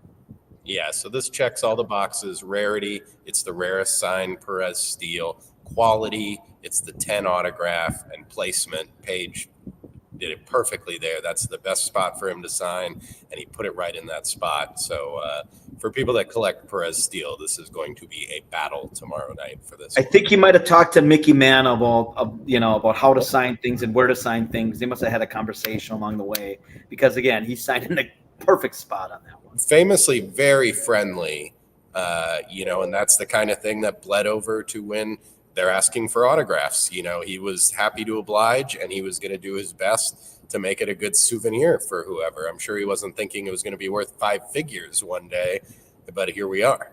If there was one player that would be fun to sit down and talk to, I think he would have been the guy, just with the Josh Gibson stories. I'm sure he had his own stories that he had, and then getting involved as late in his 48 years old when he or in his 40s when he first got to play for the Indians. I think that's one that would have been a fun guy to really sit down and talk to. 100%. Who else is a fun guy to sit down and talk to? Oh my, that was a good one, Pro. Heritage Executive VP Joe Orlando. He's back. He talked to us earlier about some bats and some cards, and as stipulated in his contract, he's one of the most popular men in the industry, loved and adored by all, including here at Heritage. Check my notes, got them all. Joe, welcome back. Mike, to be fair, you forgot, and youngest looking. Yeah. Yes, come on, Tony mentioned that right after you went off. I know as far as our VPs, there's a spectrum, and you're the youngest looking by far, and Rob's on the other end, and everybody else. I think Rob's made a nice little move though. Rob is looking very good. I saw him today for the first time in a couple months, and I'm going to give some props to Rob Rosen. He's looking really, really good right now. I wish he could join us for this, but he's got that 5 p.m. bedtime. That's a hard out. So maybe sometime if we do the show a little earlier. This is the continuation of the Tom Brady roast on Netflix. But I think Giselle's going to enjoy this one. That's right. This is apparently not a family show anymore. Wow. We love you, Rob. We do. All right. So we've got just under 30 minutes before extended bidding begins in session 1, which is the cards. For session 2 and session 3, you got plenty of time to bid, but a good time to take a look, see if there's anything else you want to jump in on. You got to have your bids in before extended bidding begins. So take note. And Joe, what would you like to talk about? So I don't think you guys covered this earlier. I was watching the program. Have you guys covered the 61 Fleer box the night we have not open? Let's tackle some wax if that's okay with you guys. So it was really interesting when I first had a chance to see this box in person, and there were some clients that were looking at it as well, and some of our colleagues. It was sitting right next to some of the more modern boxes. And I swear, based on the state of preservation of this box, you couldn't tell the difference between this box and a box from the 80s or 90s. I mean, it is so pristine, the exterior box. It is just absolutely beautiful. Looks like it came right out of a sealed case. It had, just the condition of it. You could see, even when you zoom in on it, how clean the edges are. There's no major scuffing or anything like that. It is just, it looks like it did when, it was probably sitting on a shelf, 60 years ago plus at this point. So an amazing box. But one of the, you guys were talking about unopened earlier and how that segment of the market has really blossomed in recent years. I mean, there are so many different facets or aspects of unopened collecting that affect value. One, of course, is condition, and this has the exterior box is absolutely beautiful. Number 2, it's like, what is the popularity of the issue? You could argue that the 1961 Fleer basketball set, probably along with the 1986 Fleer basketball set, is as popular as it comes in the basketball card world. So we have, you guys talked about the Chamberlain rookie earlier, Oscar Robertson, Jerry West, so on and so forth. There's a Bill Russell card, not his rookie, but Bill Russell card in action as well in that set. It's a beautiful set. It's bright. It's eye appealing. So the popularity of the set affects the value of the unopened box. And then there's scarcity. I mean, look, over time, these things have been opened, and there are fewer and fewer of them. I can recall, and this is a real story. So at a national, this is about maybe a dozen years ago or so, at one of the nationals, we had a collector open an entire box, not a pack, a box of 61 Fleer basketball at the PSA booth. It was putting them in sleeves as he's, opening the box. And to Tony's point earlier, the problem was there was a lot of very sharp, beautiful, bright-looking cards. Centering is what ended up doing him in that case. So there were some 8s. There was, I think, maybe a 9 in there or so, but lots of off-center, near mint to mint and mint-looking cards that just were, off-center. So it's very tempting when the contents can be this appealing. But again, this is one of those boxes that it checks, no pun intended, it checks so many different boxes because of just the condition of it, the popularity, and how these types of things, they just dry up over time naturally. So just an outstanding opportunity for collectors tonight. I have to ask this question: when that guy is opening up those packs, and you're seeing the centering. I don't want to get too much into it, but what's going through your mind? I'm preparing myself for, as I did for many, many years at PSA, and Sure. dealing with disappointment on grades. I don't think it hit him as he was doing it as much as it was hitting me. So as I was watching from a distance, it wasn't. I think the excitement, he was overwhelmed by the excitement, but maybe not paying attention so much to the centering. So Sure. That could easily be overwhelming, opening up a whole box of those. Oh, that must have been so much fun just to open up one pack, an entire box. And people have to remember that, again, 10, 15 years ago when that took place, the box was still worth a lot of money, but nowhere near what current market levels are. So you could take that risk, or more people would be willing to take that risk, where now with a lot of unopened product, when you get from that kind of mid-70s period and back, it's you might have to have a few tequila shots before you open the box. But again, just a terrific piece in tonight's auction.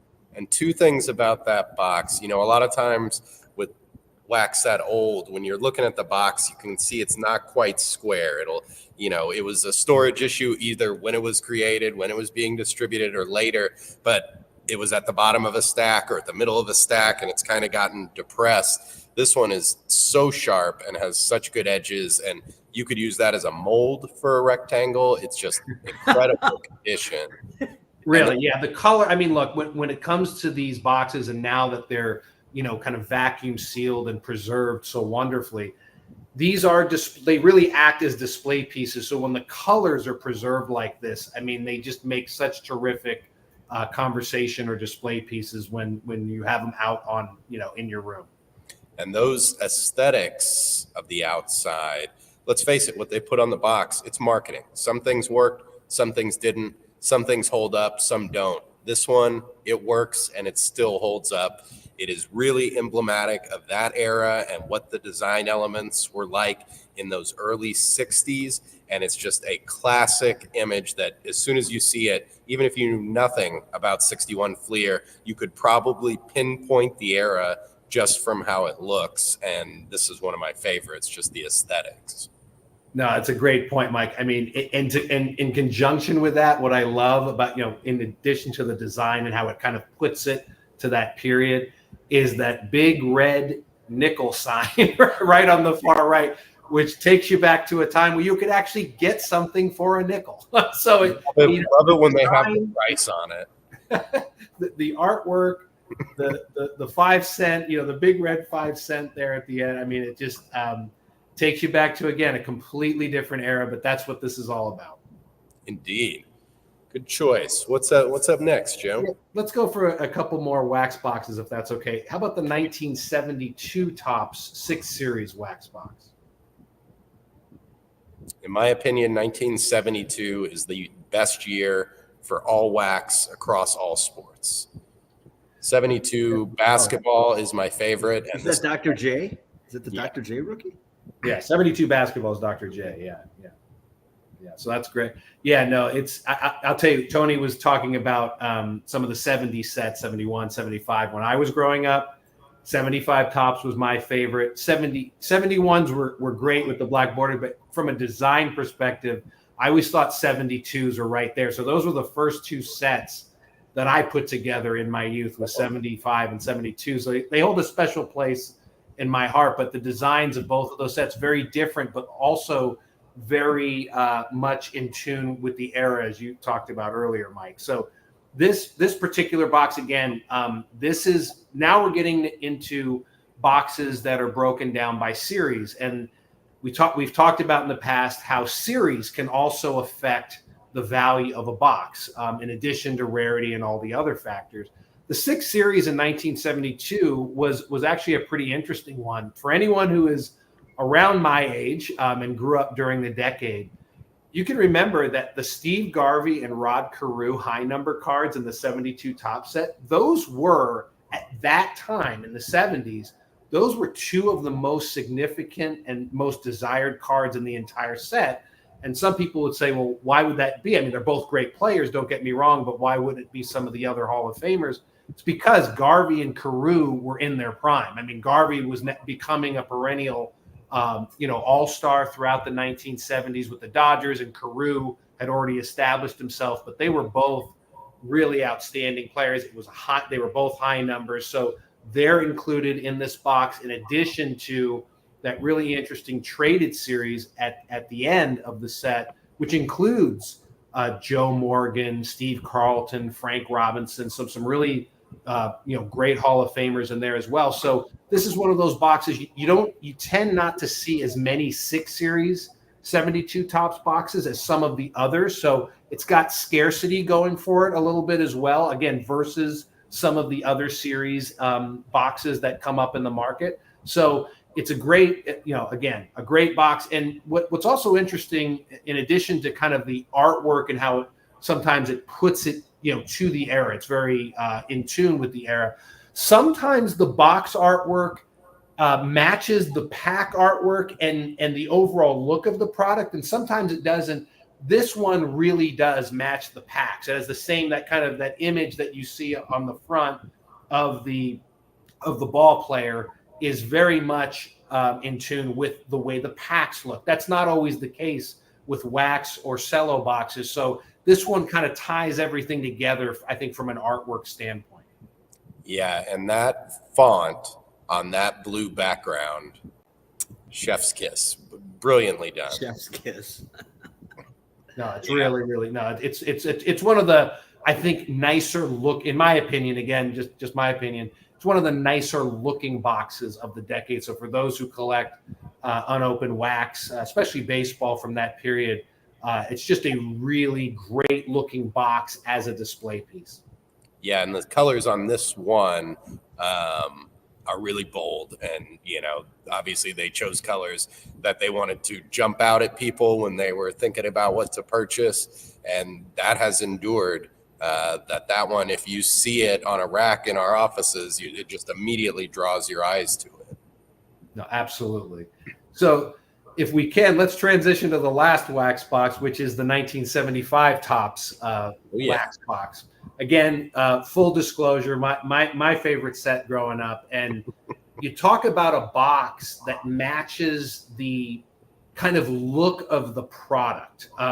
I think this box does it about as good as any box that I've seen from the 70s or otherwise. So in 1975 Topps, the box itself is unbelievably colorful. It's just rich with color, just like the cards, where it's like all sorts of different combinations, as you mentioned on the George Brett rookie earlier, having the green and the purple and all these other colors involved on it that made it look really outstanding. They definitely, when they were designing that set, said, color, let's go for it. Because it is splashed all over the cards, the box, all of it. And here, Tommy, I'll send you the link. But yeah, very aesthetically pleasing. Yeah, and that's my fault for not sending the link. This was one because Tony brought up the you guys talked about the Brett earlier and just that set and its place kind of in history in that decade. I figured we'd give it a shot here.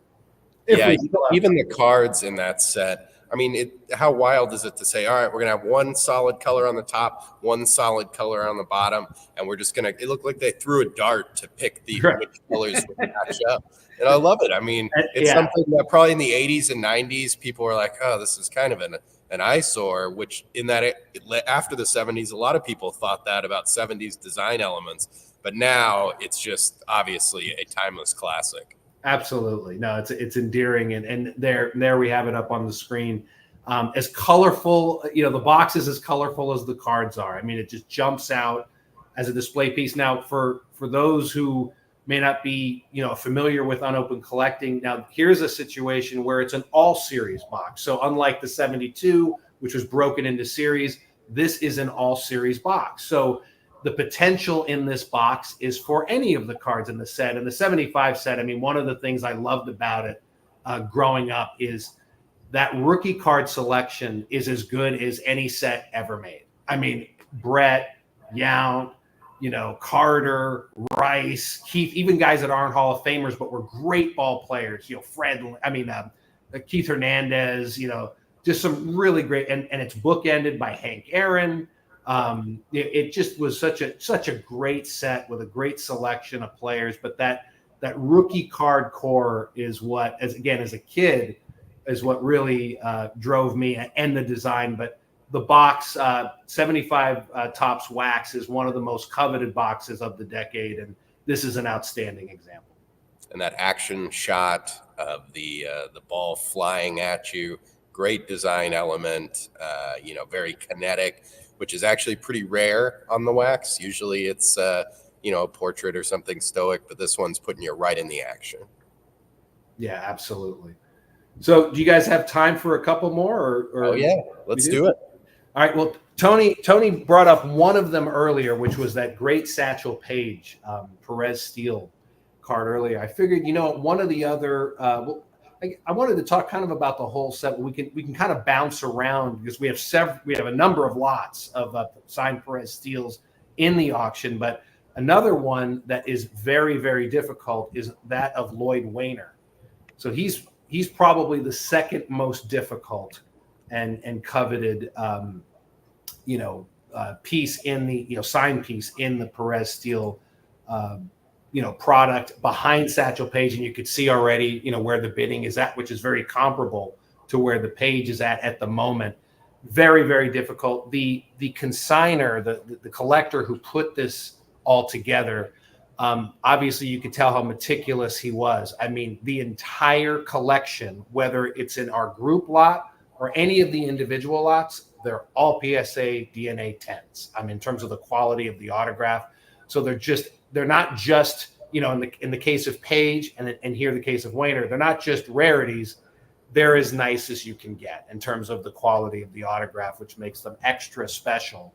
But some of the other ones in there that would be worth taking a peek at, there's the group lot, which is the Perez. I think there's about 89 of them in one lot. And I thought we could take a look at it just to look at just some of the beautiful artwork contained there. There it is. Yeah. Great shot. I mean, when you blow that up and you take a look at this, I mean, they're so perfect and primed for signatures. They were just like made for autographs. And we know that vintage signed cards have gone to a completely new level in recent times.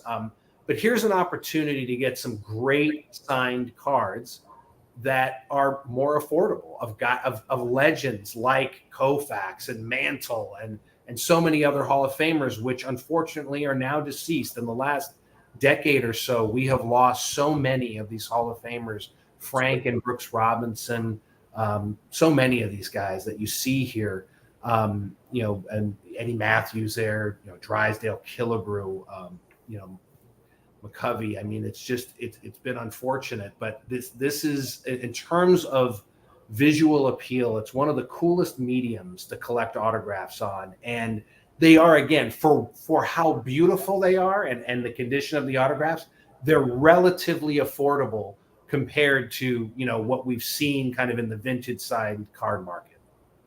And what's cool about the Perez Steel is that was a marketing venture to get people to purchase them. And sometimes those things work, sometimes they don't. And this one is just beloved and it is endured. And, I meet collectors that are in their 20s who are collecting them that, they weren't even born when these were created, but it still hits that spot that collectors love. It's large. The portraits are beautifully done. And and they left space for them to sign. Absolutely. And which is kind of this is a great segue to kind of the other portion, or at least one of the portions of the collection, which is, we could start with the 1993 Mantle, Mays, and Snyder Great Moments version of so there were all sorts of different, there's sort of sets and subsets, different products that were issued with this great artwork. And These are just awesome for people that aren't familiar with these. They were designed after the old 1911 T3 turkey red cabinets, and they're the same size. They're about 5 3/4 by 8 inches. So they're these oversized cards made to look like those, those old cabinet cards. And they also contain some great autographs. This is a great one because you get Mickey, Willie, and the Duke all on one card. Together, the 3 great center fielders of the New York era growing up in the 1950s. A lot of people don't realize this, but who led the decade in home runs? It was Duke Snider. Duke Snider actually led the 1950s home runs, not Mantle and not Mays, which surprises a lot of people. So he was worthy of the conversation. Of course, we all go to Mantle and Mays in that debate, but at the time, during that run, Snider was right there with them. And so just a really neat piece. And there are others in other lots that we have, including, how about there's a 1987 Sandy Koufax version of this card. And there it is right there. They're just beautiful. I mean, again, they're oversized. So you get that display quality in these signed cards, much more so than in a super small trading card. I mean, you could put this up. It's like a signed photo. They're so big, and they're connected to the set. So that set as well, they're all 10s. We have individual lots in the auction. We have individuals of Koufax. We have another one of Mantle. We also have a large lot. So it's sort of a partial set of Hall of Famers. But it's just a great opportunity to get autographs of all these guys on a really attractive looking medium. And we've kind of noticed for years signed baseball was the number one medium, and people, in auctions, those would be the great prices. But these other mediums, these different forms of flats, have really gained and even surpassed, you could say, the baseball. And these the creations, the photos, the signed cards, the signed tickets, also those different genres. As the hobby has grown, people, it's just the aesthetics that they like. More people have come in, and they kind of eschew what was the previous norm. And there's some really cool offerings that are abundant in this auction. Yeah, I mean, I love your point there. I mean, autographed baseballs, well, there's always something special about that, just the way they look, the way they present. So I think signed baseballs are here to stay, but I would also argue that over the past couple of decades, that signed cards are now the number one medium in autograph collecting. And I've talked about that with fellow collectors, and we've all kind of debated, why is that? And I think part of it is that, look, for now over 2 decades, nearly 3 decades, signed cards have been coming direct from the manufacturer. So as each generation becomes collectors, they're used to seeing that signed cards are coming direct in the product that they're buying. And so it becomes something they're familiar with at a young age, and it becomes more popular for that reason. They're also easier to store. They're easier to collect, generally speaking. I mean, there's a lot of kind of intriguing aspects, especially, since the grading services will holder them. They're just easy to, whether you want to, put them out or put them away in boxes, they're just easier to collect. So there's a lot of just, I think, interesting, appealing aspects to signed trading cards versus baseballs. And I would agree that, today, if I had to vote, I would say, yes, the signed card has taken over as the most popular medium. Yeah, baseball, the signed balls will always have a place, but I think there's all those reasons you just said.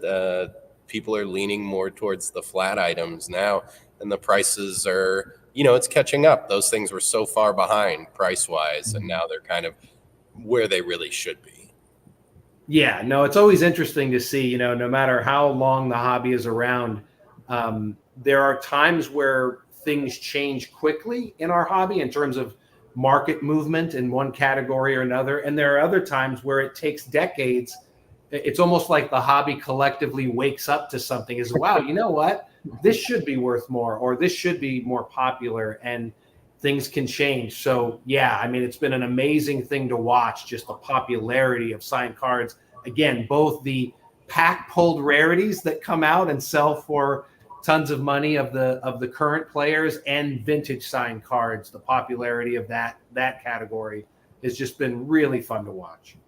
Yeah, and people always ask us, what's going to be next? What's the next big trend? Because we all have crystal balls. We just don't reveal that knowledge publicly.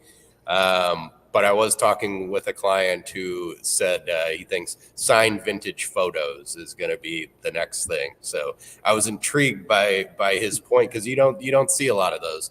We do have a few in this auction, but we've got some coming up too that are really that are really cool. I know that guy is going after them. So I will share his advice, which he was openly sharing. But it's always interesting to think about what's the underappreciated part. You know, it's important to know what is popular and what the prices are, but good to keep an eye on what could possibly be next. Nobody knows, but if you're going after something that intrigues you, you're a lot more likely to be pleased with the purchase. No, absolutely. And I think that is a very astute pick, in my opinion, that the client that you mentioned. That's an interesting pick. Yeah, photos have been doing very well. In fact, we have a vintage photo auction coming up that will be launching on Monday, but plenty of very cool photos, signed and unsigned, in this auction closing tomorrow night. Awesome. So we've got 4 more minutes until extended bidding begins in session 1. So now is the time to get those last final bids in. You don't want to be looking through the auction at 5 minutes after extended bidding begins and find something you didn't bid on that you want, or even if you're just a savvy investor, go through, look what's under the marks where it should be. Now is the time to jump in for session 1 for the cards. Memorabilia is tomorrow in session 2. But Joe, anything else you wanted to highlight before extended bidding begins? You know what? That you guys gave me a ton of time tonight, which I really appreciate, and I always have fun doing this with you guys. But that's all I got. There's plenty more to talk about, but that's all I got for coming from me tonight. Always a pleasure. Thank you Thanks, so Joe. much for participating. I know you've got plenty of clients on both sides of the paddle who would love to bend your ear or hear what you have to say. So please get back to them, and we'll see you in just a little bit. Take care, guys.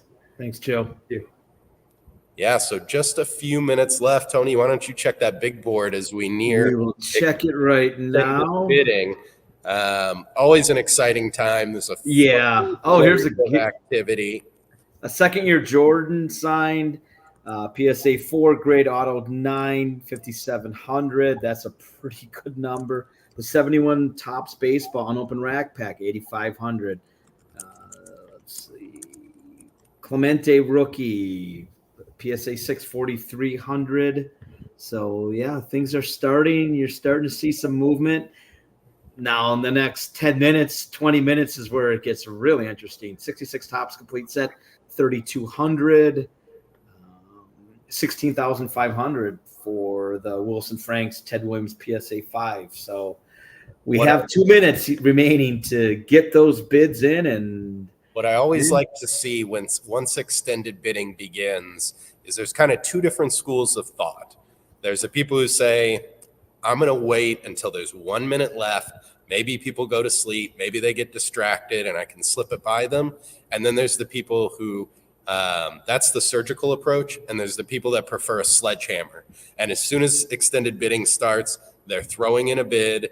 As soon as they get outbid, they're throwing in another one. Yep. You can kind of see that on the live bidding screen there, because you'll see some things that's just bid after bid after bid after bid, people going after it. It's a flurry. It's an absolute flurry. And there's sometimes you'll watch it and it'll literally go down to the last second and somebody puts a bid in. And I've had it happen to my clients where they are just frustrated that somebody would wait till that last second to make the bid. But you're right. I think it's more the guys bid than waiting till the very last second. It does. Those are the bidders we like. We'll just say that. Yeah, absolutely. We love all our bidders, but the people Yes. who really chase it, those are the ones that provide the entertainment. We've got our whole staff in the building here to help and watching what's going on. We're going to take one more quick break. We'll come back on the other side, talk about a few more highlights, let you know where we're at, and everybody good luck as extended bidding is about to begin.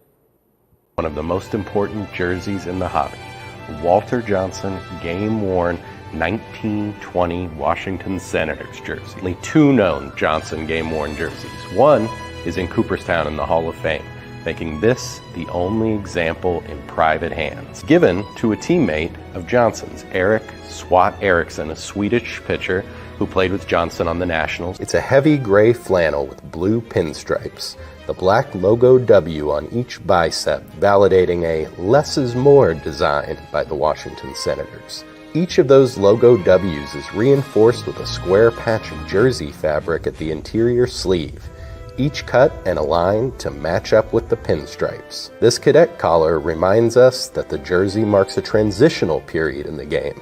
It has the correct Spalding manufacturer's label, underscored by the essential Johnson script embroidered directly into the collar of the jersey. We've got huge news for this jersey. It's been photo matched.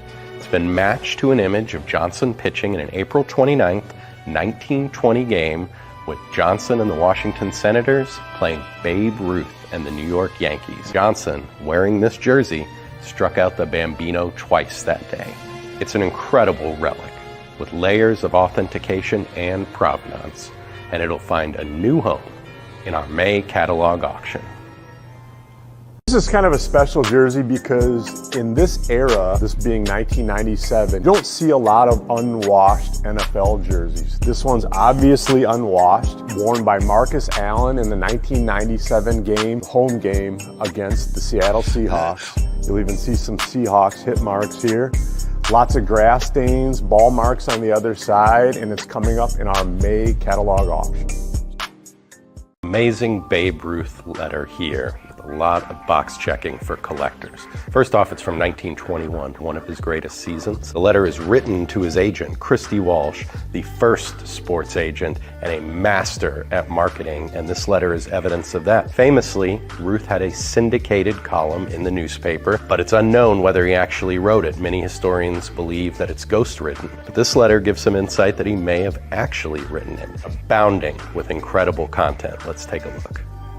First, he gives Walsh permission to use his name in the column, and then he says here that he will use my exclusive interviews and stories, underlying exclusive, indicating maybe he did write it. Here in the third paragraph, he notes that the column will start at the opening of the 21 season, the year that Babe Ruth set a record with 59 home runs, and concludes that paragraph saying that the syndicated column will end with the 1921 World Series, the first World Series the Yankees appeared in. And Ruth says at the end, I'm in the best condition of my life and look for my biggest baseball year, which indeed he did have. And it closes with a bold autograph from the Babe with the desirable quotations around Babe. Incredible item from Ruth's life. It'll find a new owner in May.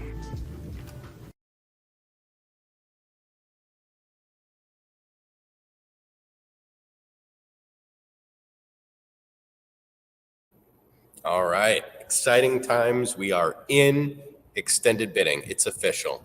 For session 1, extended bidding will go as long as it needs, and Tony's staying up all night until every last lock. Exactly. I got beef jerky. I've got some water with maybe shotgun a Mountain Dew. That ought to do it. Yeah, that'll keep me going. Yeah, absolutely. I want that beef jerky though. Session 2, which is the memorabilia, will be tomorrow night. Same thing. Extended bidding will begin tomorrow night at 10 p.m. Central Time. And then Saturday is session 3, which is cards and memorabilia. So we're going to take a look at a few more highlights. Then we'll check the bid board. Then we'll let you guys get to bidding. So I'm going to start with a set that I had never seen before until it came in for this auction. And it just really caught my eye. It's the 1896 N301 Mayo's die cut. It's a complete set from 1896, so 28 cards. game. And all the cards are different players. There's 2 teams represented, Boston and New York, of course. And each card is a different position player. And then there's 2 umpires. I'm sure the least popular among the kids playing it. But this is incredibly rare, as you might imagine. Anything that was made to be a game and be used from well over 100 years ago just isn't going to make it to today. And then these small die cuts, the condition of any that did survive is just going to be bad. So there's less than 300 total cards from this set in the PSA population. This is the complete set of 28, and it's the number 1 all-time finest example of this 1896 in 301. And I do not think it can be surpassed. 24 of the 28 cards are PSA Mint 9s, and that represents 40% of all the Mint 9s in the population for the entire set in the PSA population. And as you can see, it is just beautiful, the pieces. Some really incredible artwork used on them. Tony, I would love to play this game with you one time, but I doubt there are any of these raw. There's so few that I have to. Yeah, one that's discovered has been graded. It is such a look on those cards. My goodness. And just imagine, how could you keep those in good condition? They're all like the die cuts and just the cut of them. How would you preserve them? These were thrown in pockets. They're playing out, in the dirt probably while their parents are laboring away, whatever they had to do. But I'd never seen this before, and this is the finest set, and it's going to find a new owner tonight. Just really cool, eye-catching set. Definitely one that if you have it in your collection, even experienced people in the hobby are going to say, what is that? Yeah, you never see that, so I haven't. That's a new one for me. Next up, we have a lot of incredible gamers closing tomorrow night, covering all sports. And this one, when I was setting up our display in the gallery, really caught my eye. It's a 1936 to 39 Carl Hubble game-worn jersey. It's the first Hubble gamer we've ever offered, and it is just beautiful. And it's got a lot of important factors. First of all, it's got that patch. What can you tell me about that patch? That's the 1939 patch. That was that the 100-year patch, I believe? That's right. The 100-year baseball patch. And that was, of course, at the time, that was a really big deal that all the teams wore that patch. And it's got his name embroidered on it. But I love that Giants on the front of it in that deep blue colors. Again, having the name, having the number, that patch on it, and also the piping that goes down the button path around the neckline. Yeah, and if you look at it, it looks in tremendous condition as well. There's not any moth holes or anything else. And Carl Hubble, we all know he had the All-Star game of All-Star games when he struck out all, 5 guys in a row, I believe it was. Babe Ruth, Lou Gehrig, Jimmy Fox, Al Simmons, and Joe Cronin 6 consecutively at the All-Star game. That's one of the greatest feats in All-Star game history. It is. And there's, we talked about the Walter Johnson jersey. There's just not a lot of these flannels out there. And if you find them, they're not in this kind of condition. So, yeah, this one is just an amazing jersey of one of the best left-handed pitchers of all time, too. He doesn't get the love that. Two-time MVP. Yeah. And the other cool thing about this jersey is that if you look closely at that patch, you can see the stitching pattern for the 1938 sleeve patch announcing the arrival of the World's Fair in New York City. So multiple season use, 2 different patches on there, and you can see a little bit of the tufts of orange felt, and that World's Fair patch had orange issues to it. It did, yes. So very cool there. And then the other thing is the fabric. It's an experimental, for baseball, fabric called Palm Peach that is lighter and more breathable than that heavyweight flannel that we're so used to seeing from that era. I I don't know why that did not catch on, because when we were handling it and I noticed it was that different fabric, it feels a lot more like a modern jersey. Obviously, it's lasted this long, so better constructed than the current.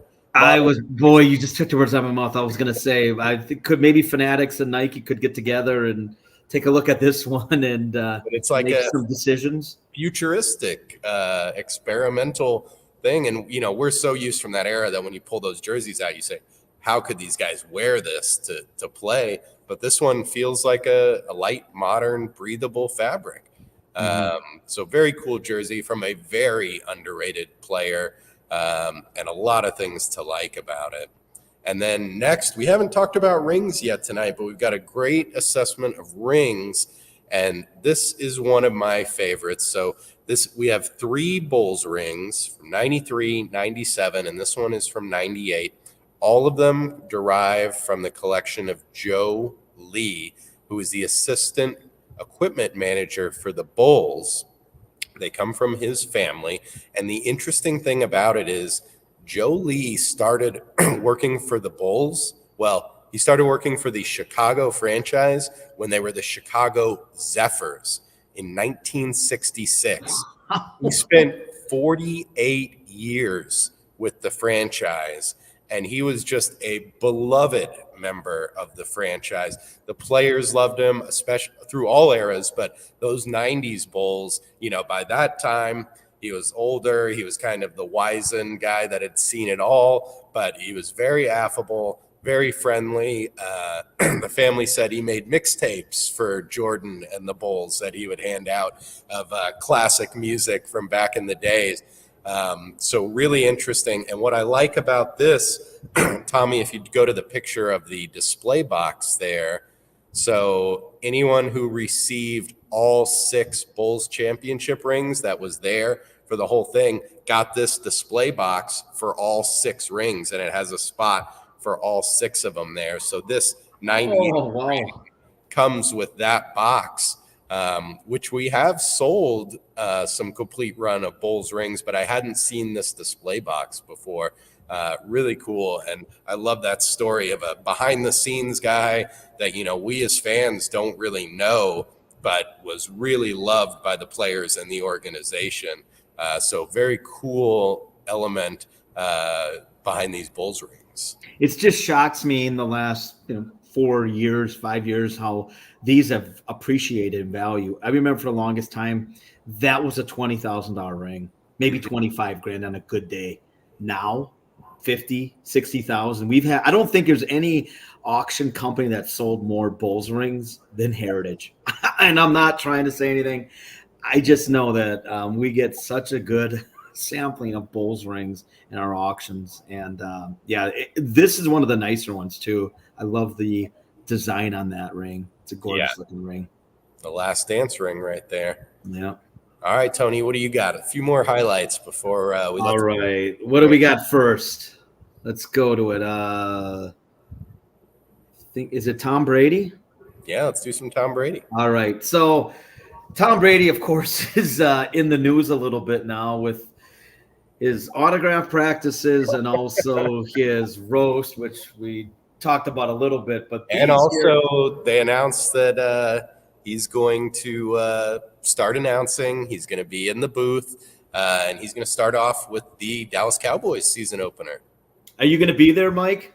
I will not be. Maybe give him some tips. The Bulls are opening up at Cleveland, and I'll be spending 9 days in Cleveland for the National. So that is my Cleveland quota for the year.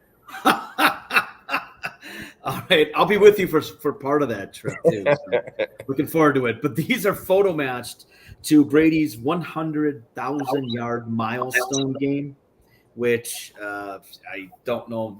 That may happen again. I don't know if it will though. But anything Brady also photo match takes on a whole different level. These, because of that, are football cleats aren't the sexiest thing, but anything Brady photo match goes to a whole different level, and these here are definitely pretty cool. One of the things that really kind of shocked me was, and usually hand warmers don't get us too excited. But this hand warmer was worn by Brady October 9th, 2022 in Tampa.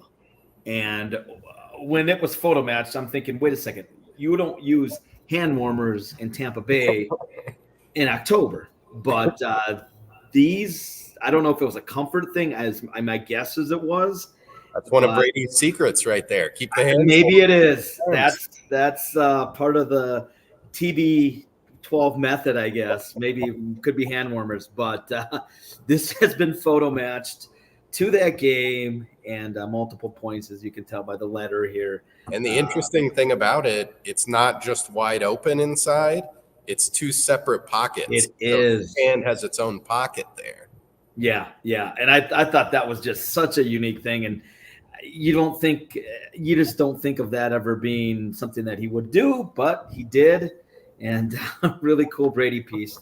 And I think his stuff's going to, as he continues to stay in the limelight, appreciate. And when people realize that 7 Super Bowls may never happen again. Yeah. Another one, 2002 Jerry Rice, where he set the scrimmage record. I believe it was 18,000 and change yards, which I don't think will ever happen again. Careers don't last. You know the closest active player to that record? I do not. Julio Jones, and he's just over halfway. Wow. So, yeah, very unlikely that record's going to be broken. This was 21,264. Yeah, I don't think that's going to ever be seriously challenged. And, I mean, Jerry Rice jerseys, this is one of the absolute best milestone jerseys that you could have. And it's Raiders unwashed photo match. So I think that's a really cool And one. he had a big game that game. It's not like he had 2 catches and set that record. He went over 100 yards. He had a touchdown. So he was still dominant. He was 40 years old or almost. Yeah. I mean, he was Jerry Rice, and he was still Jerry Rice at 40, which is surprising because guys slow down. And Rice was just a different breed altogether. And the last one I've got is this guy's kind of a cult hero. And one of those kind of like a Wes Welker, one of the smaller receivers that kind of made his own path, made his own way, Julian Edelman. And a lot of people are, is he a Hall of Famer? Is he not a Hall of Famer? He's a hell of a podcaster, I will tell you that. Yeah, agreed. Totally. Super Bowl game used Patriots helmet, which has been photo matched. Again, Patriots material doesn't get out there all that often. This one, photo match to a Super Bowl, incredible piece of NFL history. And it's Julian Edelman, who is a very popular player and who I think is going to be very popular in retirement, probably just as popular in retirement as when he played. I think that's one of the really cool pieces of Patriots history. And I think that's going to do really well in the auction, and tomorrow night. And as you said, not much Patriots stuff comes out, and especially Super Bowl Patriots stuff. Yeah, Super Bowl photo match Patriots. It's really a cool piece from just an unbelievable game. All right. One of the most famous games of all time. So as you can see, plenty of material. Action is hot and heavy in session 1, extended bidding right now. We've got plenty of memorabilia closing tomorrow in session 2. Extended bidding will begin at 10 p.m. And then even more cards and memorabilia on Saturday for session 3. So plenty going on. Then Monday, we're going to have our photo auction opening up with some really exciting photos there. And got some big news coming up next week. Looking forward to that. And Tony, you're going to be in Pittsburgh this weekend? I'll be in Pittsburgh this weekend, and then Montreal the following weekend, and then a weekend home. So stop on out to Pittsburgh if you're out in that area. We'd love to meet with you and see you. And if you're in north of the border, up in Canada, up in Montreal, we'll be there next week. I'm looking forward to it. And what's the best way for people to get a hold of you, Tony?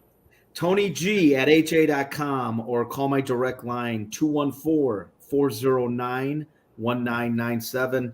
We can talk the hobby. We can talk the auction. We can talk about signed Type 1 photos. We love it. And you can see my email there, mikep@ha.com. I also run our social media. So if you have something to share there, you can DM us or message us. We'd love to talk to you.